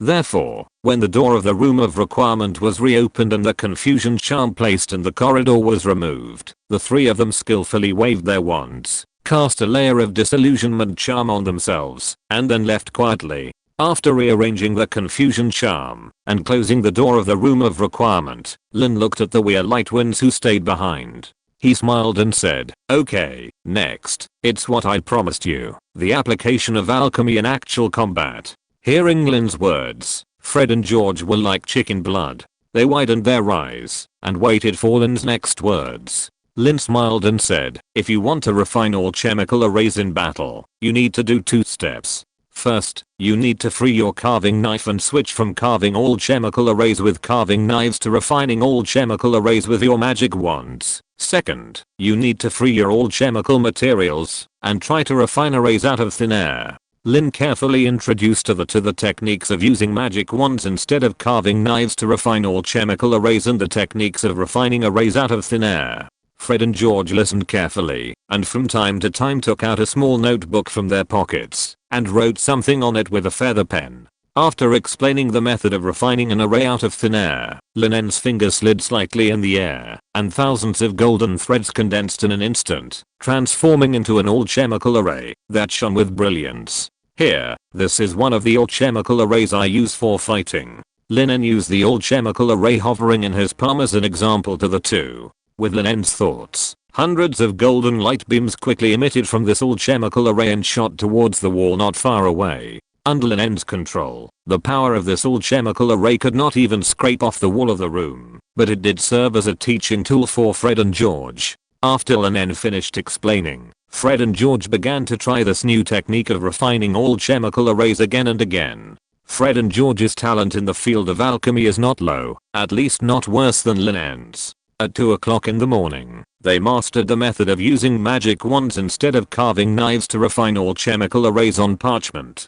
As for refining an array out of thin air, even Nicholas Flamel, when he was young, could not guarantee that he could learn it in one night, let alone Fred and George. However, just learning to refine an all-chemical array with a magic wand was enough to make Fred and George happy. After all, this was the result of their one-night practice. After successfully drawing an all-chemical array on parchment with a magic wand, Fred and George jumped up happily and high-fived each other. They thanked Lin and then left with satisfaction. After the 2 left, only Lin and Irina, who had been with him until now, were left in the room. "Thank you for your hard work, Lin." Irina silently came over with a cup of hot milk and handed it to Lin. Lin took the hot milk and drank it all. He seemed to be full of energy and spirit that night. But when everyone left, and only Irina stayed in front of him, allowing him to show his true self. He still showed obvious fatigue. As a student, it is not easy to take over the professor's work and do it well enough. Lin En felt that even if he could hold the wand and fight Voldemort again, it would be easier than teaching these little wizards. Irina sat beside Lin En, and she gently waved the wand in her hand. Under her thoughts, the scene in the room of requirement was also changing rapidly. The cushions under Lin En and Irina turned into a soft big bed. The bookshelves and various alchemical creations around disappeared, replaced by wooden cabinets and soft lights. The room of requirement turned into a bedroom. It was already 3 o'clock in the morning. Instead of running back to the Slytherin dormitory in the basement of the castle from the 8th floor to sleep, it would be better to rest for a night in this big bed that was several times more comfortable than the dormitory. Irina took care of Lin En to sleep on the bed, and then she moved her body, lay beside him, and waved her wand to turn off the lights in the room.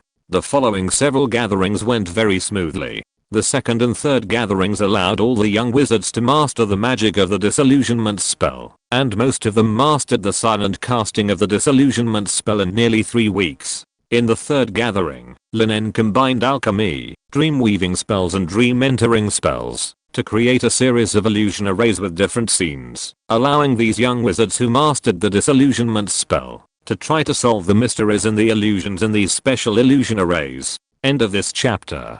Thank you very much for reaching the end. Don't forget to like. Looking for more exclusive content and immediate access? Subscribe to our Patreon. Remember, every like, subscription, or donation encourages us to continue. Thanks to everyone. See you in the next video.